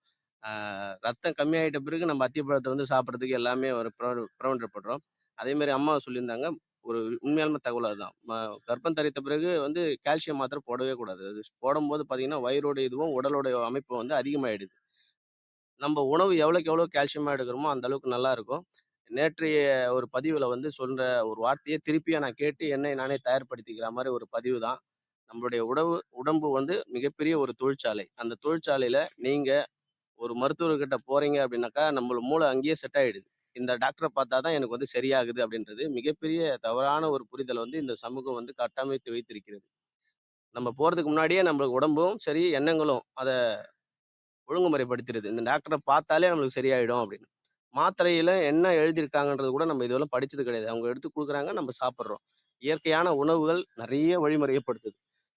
நம்மளுடைய உடம்புல ஒண்ணுன்ற உணவை உடல்ல போட்டோடனே அந்த தேவையில்லாத கெமிக்கலை சுரப்பதற்காக நம்மளுடைய உடலில் தேவையற்ற ரசாயனங்கள் ரொம்ப மன உளைச்சலோட நம்ம குடல் வந்து வேலை செய்யுது. இந்த பொருளை நம்ம சாப்பிட்றோம் அப்படின்றது கொடுக்குறோம், சாப்பிட்றோம். ஆனால் இயற்கையான உணவுகளை மேற்கொள்வதால நம்மளுடைய உடல் ஆரோக்கியத்தை இன்னமும் பலப்படுத்தி பேணி காக்க முடியும். அம்மாவுடைய பதிவிற்கு நன்றிகள். எனக்கு வந்து ஒரு நல்ல புரிதல் இருக்கு. வாய்ப்பளித்ததற்கு மிகப்பெரிய நன்றி. நன்றிங்க ராஜி. நீண்ட நாள் கழித்து, அதுவும் நீங்க ரொம்ப நிறைய சமுதாயம் சார்ந்து நிறைய சேவைகள் பண்ணிட்டு அதுக்கப்புறம் வந்து நம்மளோட கலந்துகிட்டு அதையும் பகிர்ந்துகிட்டோம் செஞ்சீங்க. மிக்க நன்றி. புவனா இருக்கீங்களா? நீங்கள் முதல் முறையாக வந்திருக்கீங்கன்னு நினைக்கிறேன். உங்களோட போன்ல ரைட் கார்னர்ல மைக் சிம்பிள் இருக்கும். முடிஞ்சா அந்த மைக் அதை டச் பண்ணீங்கன்னா உங்களோட மைக் அன்மியூட் ஆகும், நீங்க பேசலாம். ரேவதி, நீங்க பேசலாம். மன்னிக்கவும், பிறந்தநாள் நல்வாழ்த்துக்கள் சொல்ல மறந்துட்டேன். இனிய பிறந்தநாள் நல்வாழ்த்துக்கள் கார்த்திக். ஏன்னா வாசித்தல் அப்படிங்கிறத எந்த அளவுக்கு நீங்கள் நேசிக்கிறது மட்டும் இல்லாமல் மற்றவங்க கிட்டேயும் எடுத்துகிட்டு போகணுங்கிற நீங்கள் நிறைய முன்னேற்றங்கள் செஞ்சிட்ருக்கீங்க. அதற்கு வாழ்த்துக்கள். இன்னும் நீங்கள் நிறைய நினைக்கிறது அனைத்தும் சாத்தியமாகட்டும். அதுக்கப்புறம் நம்மளுடைய தலைவர் அதிவீர பாண்டியன் அவருக்கும் வந்து பிறந்தநாள் நல்வாழ்த்துக்கள். அமிதா அவர்களுக்கும் இனிய பிறந்தநாள் நல்வாழ்த்துக்கள். மிக்க நன்றி. மிக்க நன்றிங்க ரேவதி. புவனா, உங்களோட மைக் சிம்பிள் உங்க போன்ல கீழே கார்னர்ல இருக்கும். முடிஞ்சா அதை பிரஸ் பண்ணி அன்மியூட் பண்ணிட்டு நீங்க பேசலாம். இன்று பிறந்தநாள் காணும் ஓஷோ கார்த்திக் அவர்கள் நம்மோட இணைஞ்சிட்டது ரொம்ப மகிழ்ச்சி. கார்த்தி, நீங்க பேசலாம். இனிய பிறந்தநாள் நல்வாழ்த்துக்கள். நன்றி அக்கா. நன்றி சார். நான் வந்து அதுக்கப்புறம் சார்ட்ட அப்டேட் பண்ணுறேன்னு சொன்னேன். அதை கூட நான் மறந்துட்டேன். கொஞ்சம் நாளாக கொஞ்சம் பிஸியாக இருக்கிறேன். சாரி முதல்ல. இன்னைக்கு செஷன் பேச முடியல. ஆனாலும் எனக்கு ஞாபகம் வந்துச்சு. காலையில் எந்திரிச்சோன்னே உங்கள் கூட எல்லாம் இணையணும்னு ஆசைப்பட்டேன். முதல் பிறந்தநாள் வாழ்த்துக்கள் நீங்கள் தான் சொன்னீங்க. ஸோ எல்லாருக்குமே நன்றி. நம்ம கிளப் ஹவுஸ் குடும்பம் வந்து எனக்கு ரொம்ப முக்கியமான மனிதர்கள். அவங்க எனக்கு நிறைய கொடுத்துருக்காங்க. அதே மாதிரி இந்த வாழ்த்தும் எனக்கு ரொம்ப முக்கியமானது. செஷன்ஸ் நான் கொஞ்சம் விட்டு விட்டு கேட்டேன். நான் வந்து ஃபேமிலியோட ட்ரிப்புக்கு வந்தனால கொஞ்சம் விட்டு விட்டு கேட்டேன். பட் என்னால் கொஞ்சம் புரிஞ்சுக்க முடிஞ்சுச்சு. அந்த அவங்க மஞ்சு மேடம் சொன்ன மாதிரி தான் நான் வாழ பழகி கொண்டே இருக்கிறேன். முக்கியமாக ஓஷோவோட ஒரு புத்தகம் இருக்கு, மருத்துவத்திலிருந்து மனமற்ற நிலை அப்படின்னு சொல்லிட்டு. அந்த புத்தகம் வந்து ரொம்ப பெரிய புக்கு. கொஞ்சம் கொஞ்சமா படிச்சுட்டு இருக்கேன். அதுல வந்து இப்ப இருக்கிற மருத்துவம்லாம் எப்படி போயிருச்சுன்னா, ரொம்ப பைஃபிகேஷன் பண்ணி இடது கைக்கு ஒரு டாக்டர், வலது கைக்கு ஒரு டாக்டர்ன்ற நிலைமைக்கு நீங்க போவீங்க. இப்ப அது நடந்துகிட்டு இருக்கு. ஓஷோ சொல்லி 20 வருஷம் மேல ஆயிடுச்சு. சாரி, 20, 30 வருஷம் மேல ஆயிடுச்சு. ஆனா ஓஷோ அப்பயே சொல்லியிருக்காரு, ஒவ்வொரு கைக்கும், ஒவ்வொரு காலுக்கும், ஒவ்வொரு நரம்புக்கும் ஒரு டாக்டர் வருவாங்க. இப்படி பிரிச்சு பிரிச்சு போனா, உனக்கு வலது கண்ணுல நோய் இருந்துச்சுன்னா அந்த டாக்டர்ட்ட போய் பாரு. இடது கண்ணுல ஒரு நோய் இருந்துச்சுன்னா இந்த டாக்டர்ட்ட போய் பாரு. இத நான் பார்க்க மாட்டேன், இத நீ பார்க்கணும்னு சொல்லி ஒவ்வொரு ஆள்கிட்டயும் ஒவ்வொரு ஆள் போயிருவாங்க. ஒவ்வொரு ஆளோட டயக்னோஸும் தப்பா இருக்கும். உடல் அப்படிப்பட்டது கிடையாது. அது வந்து ஒரு ஒரு ஒரு ஒரு யூனிட்டி, எல்லாம் சேர்ந்தது தான் ஒரு பாகம். எங்கேயோ ஏற்படுற ஒரு வலியோ, இல்ல எங்கேயோ ஏற்பட்ட ஒரு ஒரு சின்ன தாக்கம், எங்கேயோ ஏற்பட்ட மனசுல ஏற்படுற ஒரு டிப்ரஷன் வேற எங்கேயோ ஒரு இடத்துல காமிச்சுக்கிட்டு இருக்கு. ஸோ இத வந்து ஒரு நம்மனால மட்டுமே, நம்மளோட புரிதல்னால மட்டுமே, இல்ல நம்மளோட மிகப்பெரிய ஒரு தியான நிலையினால மட்டுமே நம்மளுக்கு என்ன பண்ணுதுன்றது புரிய முடியும். அந்த மாரி மருத்துவர்கள்லாம் இப்ப இல்ல அப்படின்றத வந்து ஓஷோ ரொம்ப ரொம்ப முக்கியமாக அந்த புத்தகத்துல மீண்டும் மீண்டும் சொல்லிக்கிட்டே இருக்கிறாரு. ஸோ பாதி 60-70% நோய்கள் மனம் மூலமாக மட்டுமே உருவாக்கப்படுகிறதுன்றதையும் அந்த ஒரு குற்றம் வைக்கிறாரு. அவரே சொல்றாரு, நெறைய பேர் என்ட்ட என்ன சொல்லியிருக்காங்கன்னா, எல்லா டாக்டர்ட்டயும் இருக்க வேண்டிய ஒரு புத்தகம்ன்றாரு. நான் ஒரு டாக்டர் அத ஷெல்ஃப்ல வச்சிருக்கதே பார்த்தேன். ஸோ இன்னைக்கு மேடம் சொன்னது எல்லாத்தையுமே வந்து மு- முடிஞ்ச அளவு நம்ம அ பிராக்டிஸ் பண்ணி பார்க்கணும். ஒவ்வொரு ஆளுக்கும் ஒவ்வொரு விதத்துல அ கண்டிப்பா ஹெல்ப் பண்ணணும். அதிகமாக காய்கறி எடுத்துக்கிறதா இருக்கட்டும். எனக்கு தெரியுது ஒரு லெவலுக்கு மேல உடம்போட பேச்ச ரொம்ப கூர்மையா கவனிக்கணும் அப்டின்ட்டு. ஒரு சில இரவுகள் வந்து சாப்பாடே வேணான்னு தோணும். அந்த உடலுக்கு அந்த அந்த ஒரு ஒரு இதுக்கு கொஞ்சம் மரியாதை குடுக்கணும் நம்ம. இல்ல, இல்ல சாப்பிட்டா தான் சாப்ட்றணும் அப்டின்றதுக்காக சாப்பிடணும்லாம் அவசியம் கிடையாது. அ அதுவாகவே உடம்பு வந்து சம்மர்ல வந்து சாலிட குறைக்க சொல்லுது. லிக்விட ஏத்துக்க சொல்லுது. உடம்பு இயங்க முடியும். நம்ம 3 வேள ஹெவியா சோறு சாப்பிடணும், இல்ல தோசை சாப்பிட்டா தான் நம்மளால இயங்க முடியும்லாம் கிடையாது. அ நீங்க உடம்பு பேச்சு கேட்டா போதும். ஒரு 3 ஒரு ஒரு தண்ணி குடிச்சுட்டு, ஏதோ ஒரு ஒரு தண்ணி பழம் சாப்பிட்டுட்டு என்னால தூங்க முடியுது நைட்டு. ஏன்னா சம்மருக்கு ஏத்தாப்புல உடம்பு அத தன்ன தானே அட்ஜஸ்ட் பண்ணிக்குது. ஸோ இயற்கையிலே வந்து இது very intelligent, more than a robot or more than a AI, whatever you created, more than that is a living beings. ரொம்ப ரொம்ப ஒரு விசித்திரமான, ரொம்ப ரொம்ப இன்டெலிஜென்ட்டான ஒரு கிரியேஷன் நம்ம. ஸோ இட்ஸ் ஆல் அபௌட் நம்ம அதுக்கு எவ்வளவு கேட்கிறோம், அத எவ்வளவு உணர்றோம், அதோட பேச்ச எவ்வளவு தூரத்துக்கு நம்ம ரெஸ்பெக்ட் குடுக்குறோம் தான். இது ஒரு ஒரு பிரில்லியன்ட்டான ஒரு creative machines and intelligence. Universe தயாரிச்ச ஒரு மிகப்பெரிய இன்டெலிஜென்ஸ் எதுன்னா நம்ம உடலும் நம்மளும் தான். So I go with her. ரொம்ப தேங்க்ஸ் இந்த செஷனும். அதே மாரி காலையில என்னோட பிறந்தநாள் அன்னைக்கு காலையில இத கேட்டதுக்கும் நான் ரொம்ப ரொம்ப சந்தோஷப்படுறேன். மிக்க நன்றி. Thank you Brito sir. And I'm really sorry, நான் உங்களுக்கு ரிப்ளை பண்ணவே இல்ல. பயங்கர அவசரத்துல, கிளம்புற அவசரத்துல இருந்தேன். நன்றி. நன்றிங்க கார்த்தி. ஓஷோ கார்த்தி பத்தி நிறைய பேர் இங்க புத்தக திறனாய்வு செஷன்ஸ் எல்லாம் அட்டன் பண்ணியிருப்போம்.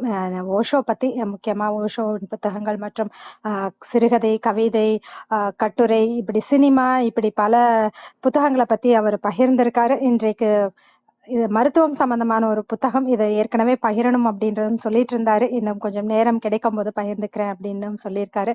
அந்த புத்தக திறனாய்வுக்கும் நாங்க அவளோட காத்துட்டு இருக்கோம் கார்த்தி. ரொம்ப ரொம்ப மகிழ்ச்சி நீங்க இன்று இணைந்துகிட்டதற்கு. நன்றிங்க கார்த்திக். அருள் சேவியர் சார் வணக்கம், நீங்க பேசலாம்.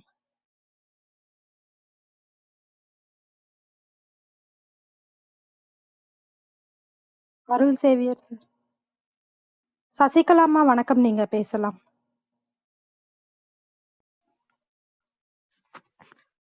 நன்றிங்க கற்பகா. மஞ்சு மஞ்சு சகோதரிக்கு நன்றி. கொஞ்சம் முழுசா நான் கேட்கலம்மா ப்ரோக்ராம். நான் திருப்பி ரீப்ளேல கேட்குறேன். சகோதரி எப்போதுமே நம்ம உடலுக்காக நம்மளே நம்ம எப்படி மேனேஜ் பண்ணிக்கங்கிற நிறைய கருத்துக்கள் சொல்லுவாங்க. அதுல வந்து நீங்க நிறைய மற்றவங்க எல்லாம் பேசுனதை வச்சு தெரிஞ்சது எந்த அளவுக்கு அவங்க கொடுத்துருக்காங்க அப்படின்னு. நான் ரீப்ளேல கேட்டு நமக்கு பதில் அனுப்புறேம்மா. கார்த்திக்கு பிறந்த நாள் வாழ்த்து. கார்த்திக்கும் வீரபாண்டியன் சகோதரருக்கும் வீரபாண்டியன் சகோதரருக்கும் பிறந்த நாள் வாழ்த்துக்கள். நம்ம வாழ்த்துக்கள் சொல்லதான் மேல வந்ததே. ரொம்ப நாள் கழிச்சு கார்த்தி வந்திருக்காங்க. கார்த்தியோட செக்ஷனை மிஸ் பண்றோம். ஒரு புக் பிரேக் பண்ணுங்க, உங்களோட புக்குக்காக வெயிட் பண்றோம். நன்றிங்க கார்த்திக். அனைவருக்கும் நன்றி. காலை வணக்கம். நன்றி நன்றி நன்றி. உங்கள் அன்பான வாழ்த்துக்களுக்கு நன்றிங்க சசிகலாம்மா. புவனா இருக்கீங்களா? நன்றிங்க தோழர். அன்பு தம்பி ஓஷோ கார்த்திக் அவர்கள் தமது பிறந்த நாளில் இன்று நம்மோடு இணைந்து கொண்ட தருணங்கள் பெருமகிழ்வளிக்கின்றது. நிச்சயமாக தமிழ் கூறும் நல்லுலகில் ஒரு இலக்கிய ஆளுமையாக வளர்ந்து கொண்டிருக்கின்றார். அடுத்த புத்தகத்தையும் வெளியிட தயார் நிலையில் அதற்கான வேலைகளையும் முன்னெடுத்து சென்று கொண்டிருக்கின்றார். பரபரப்பான சூழல்களுக்கு இடையிலும் பயணத்திற்கு இடையிலும் நம்மிடையே இன்று இணைந்து கொண்டு பிறந்த நாள் அன்று நம்மோடு நேரத்தை செலவிடுவதில் பெரும் மகிழ்ச்சி. நிறைய நல்ல உரைகளை நமது தளத்தில், நிறைய புத்தக திறனாய்வு களங்களை, என்றென்றும் இந்த அறிவு பகிர்தலை முன்னோடியாக எடுத்து செல்வதில் வல்லவராக இருக்கின்றார். எப்பொழுதும் தமக்கு கிடைத்ததை தம்மோடு நிறுத்தி கொள்ளாமல் அனைவரோடும் பகிர்ந்தளிப்பதில் வல்லவராகவும் தமது வாழ்வியல் பயணத்தில் வலம் வந்து கொண்டிருக்கின்றார். இன்னும் நிறைய உயரங்களை தொடவும், வாழ்வில் ஏற்றங்களை அடையவும் அன்பின் வாழ்த்துக்களை இந்த நேரத்தில் சொல்லரங்க சொந்தங்களாகிய உங்கள் ஒவ்வொருவருடன் இணைந்து சரித்திரம் படைப்போம் தளம் பகிர்ந்து கொள்வதில் பெரும் மகிழ்வு கொள்கின்றது. வாழ்வாங்கு வாழ்க. நன்றி. இப்பொழுது அன்பு தோழர் கற்பகவள்ளி அவர்கள் நிகழ்வினை தொடர்வார்கள். நன்றி. நன்றிங்க தோழர். புவனா, நீங்க மைக் அன்மியூட் பண்ணீங்க, பேச முடியுமா?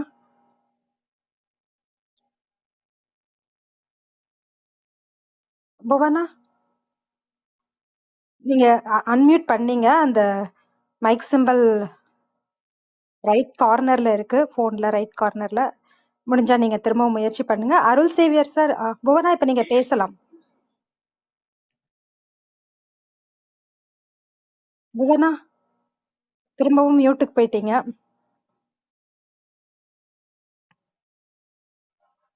அருள் சேவியர் சார், நீங்க பேசலாம். வணக்கம். வணக்கம். அனைவருக்கும் இனிய காலை வணக்கம்.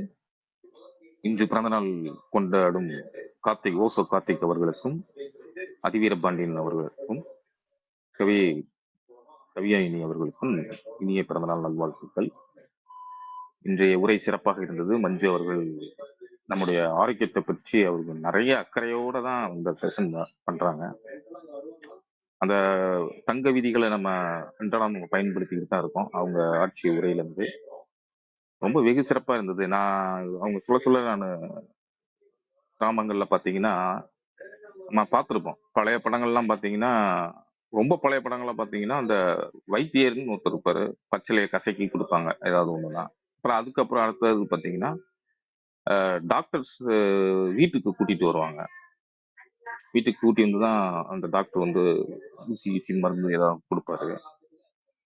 ஆனா இப்ப இருக்க திரைப்படங்கள்லாம் ஹாஸ்பிட்டல் நோக்கி தான் போயிட்டு இருக்கோம். அந்த அளவுக்கு இந்த இப்ப மருத்துவம் வந்து மாறிடுச்சு. அலோபதி மருத்துவத்தை நான் குறை சொல்ல, அது மாறிடுச்சு.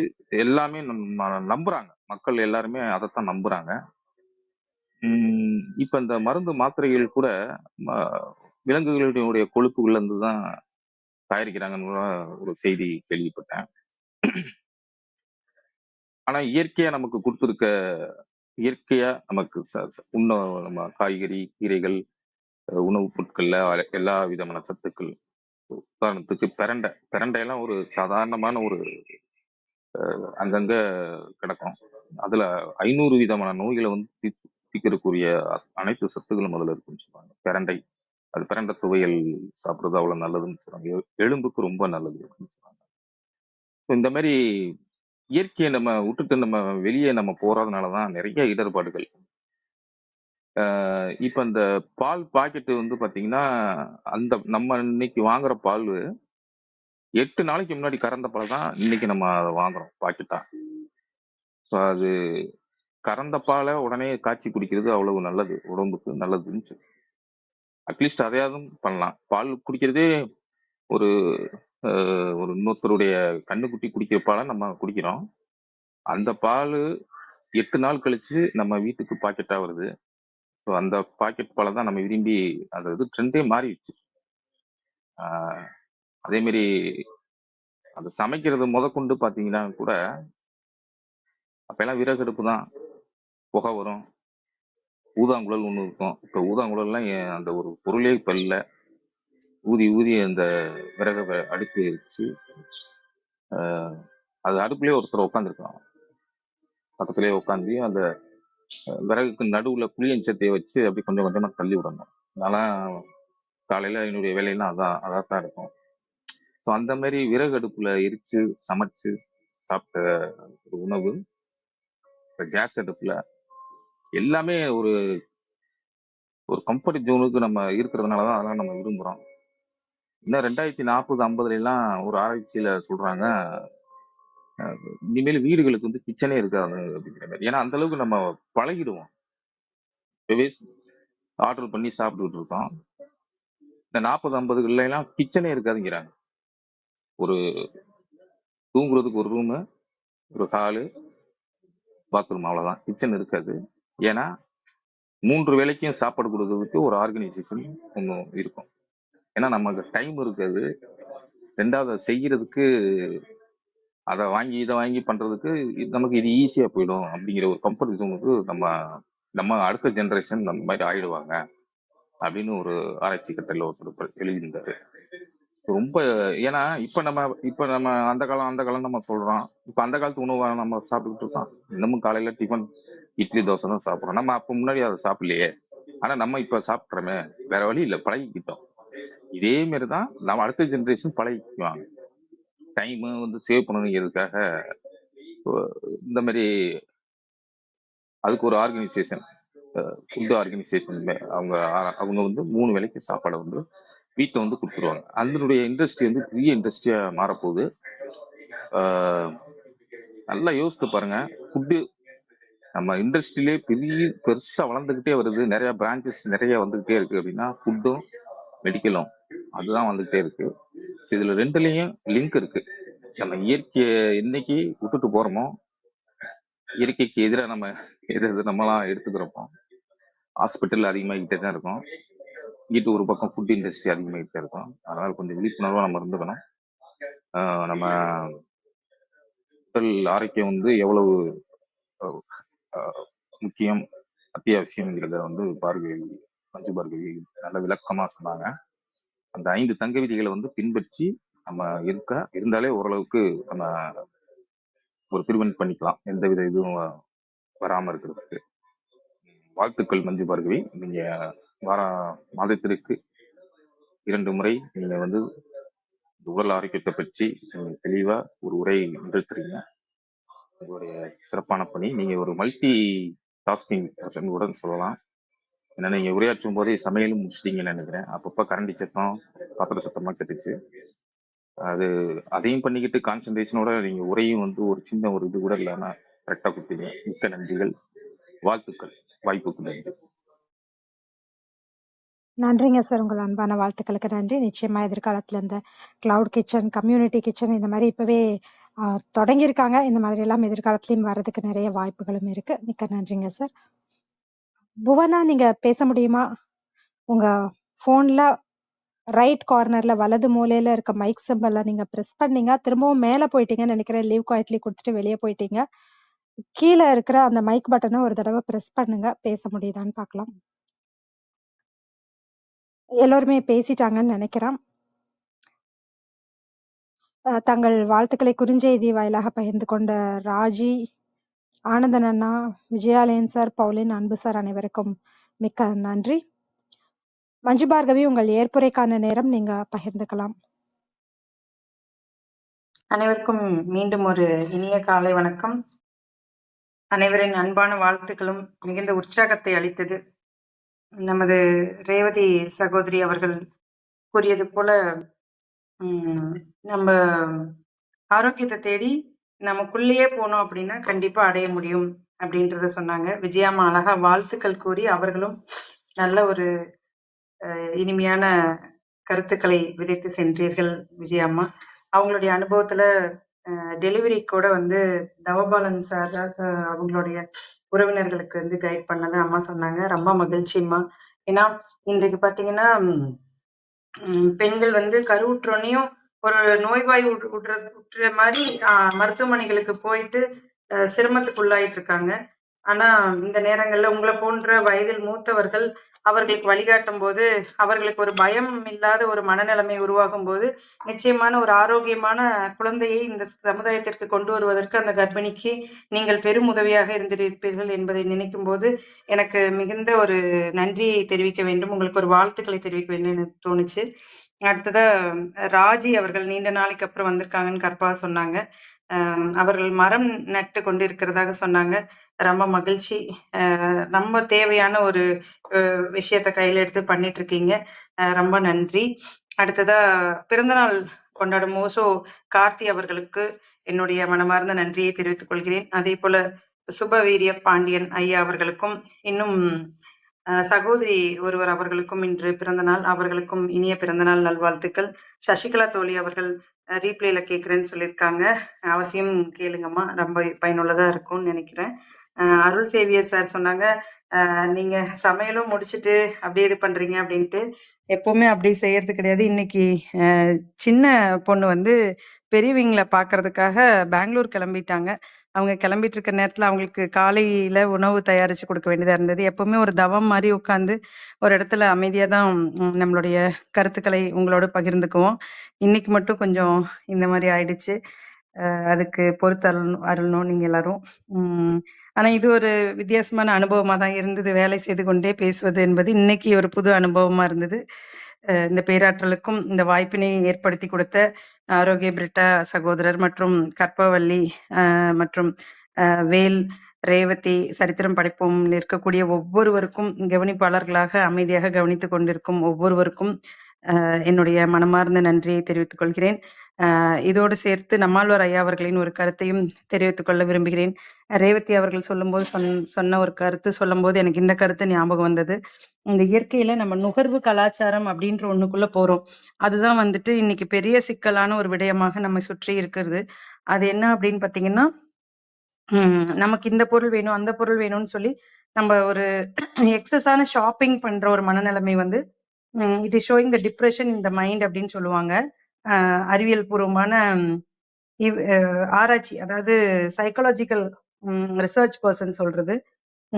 மனம் ஒரு டிப்ரெஷன்ல இருந்தது அப்படின்னா அவங்களுக்கு என்ன பண்றனே தெரியாது இல்லைங்களா? அப்ப போய் தேவைக்கும் அதிகமான பொருட்களை சந்தையிலிருந்து, அது இன்னைக்கு வந்து பெரிய பெரிய டிமார்ட் போன்ற பெரிய பெரிய நிறுவனங்கள் இருக்கக்கூடிய இடங்களுக்கு போனோம்னா எல்லாமே டெட்ரா பேக், பெரிய பெரிய பேக்கு அந்த மாதிரி இருக்கும்போது அளவுக்கு அதிகமா வாங்கிட்டு வந்து அது வந்து கெட்டு போறதையும், அது பயன்படுத்தாம வருடக்கணக்கா நம்ம வீட்ல இருக்கக்கூடிய ஃபர்னிச்சர்ஸ் எல்லாமே கூட அதிகமா எக்ஸஸா வாங்குறோம். அந்த நுகர்வு கலாச்சாரம் என்பது மிக மிக கவனிக்க வேண்டிய ஒன்று. அது உணவிலும் கூட நம்ம வந்து கவனிக்கணும்.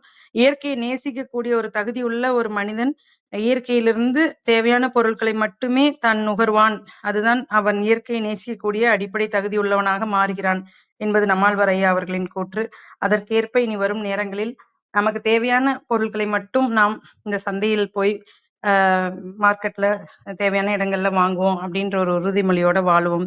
இது நமக்கு மிக மிக முக்கியமான ஒரு நல்ல மாற்றத்தை நம் மனநிலைமையிலும் நம் பொருளாதாரமாகவும் ஏற்படுத்தும் என்று உங்கள் அனைவரையும் அன்போடு கேட்டுக்கொண்டு விடைபெறுகிறேன். நன்றி. நன்றி. மிக்க நன்றிங்க மஞ்சு பார்கவி.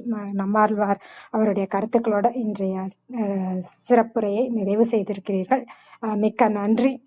நிறைய வாழ்வியல் சார்ந்த கருத்துக்களும் நம்ம தினமும் பின்பற்றக்கூடிய சில கருத்துக்களையும் நம்ம இன்னைக்கு பேசினோம். அதையெல்லாம் பின்பற்றும் போது நம்மளுடைய வாழ்க்கை இன்னும் மேம்படும். இன்றைய காலை பொழுதை கருத்துக்களால் நிறைத்த மஞ்சு பார்கவி அவர்களுக்கு மிக்க நன்றி. பேச்சாளர்களாக கலந்து கொண்டு தங்கள் அன்பையும் வாழ்த்துக்களையும் பகிர்ந்து கொண்ட ஒவ்வொருவருக்கும் நன்றி. தொடர்ந்து பொறுமையாக கவனித்துக் கொண்டிருக்கும் அனைத்து கவனிப்பாளர்களுக்கும் நன்றி. குறுஞ்செய்தி வாயிலாக தங்கள் வாழ்த்துக்களை பகிர்ந்து கொண்ட ஒவ்வொருவருக்கும் நன்றி. மறு ஒளிபரப்பு வாயிலாக கேட்கவிருக்கும் அனைவருக்கும் நன்றி.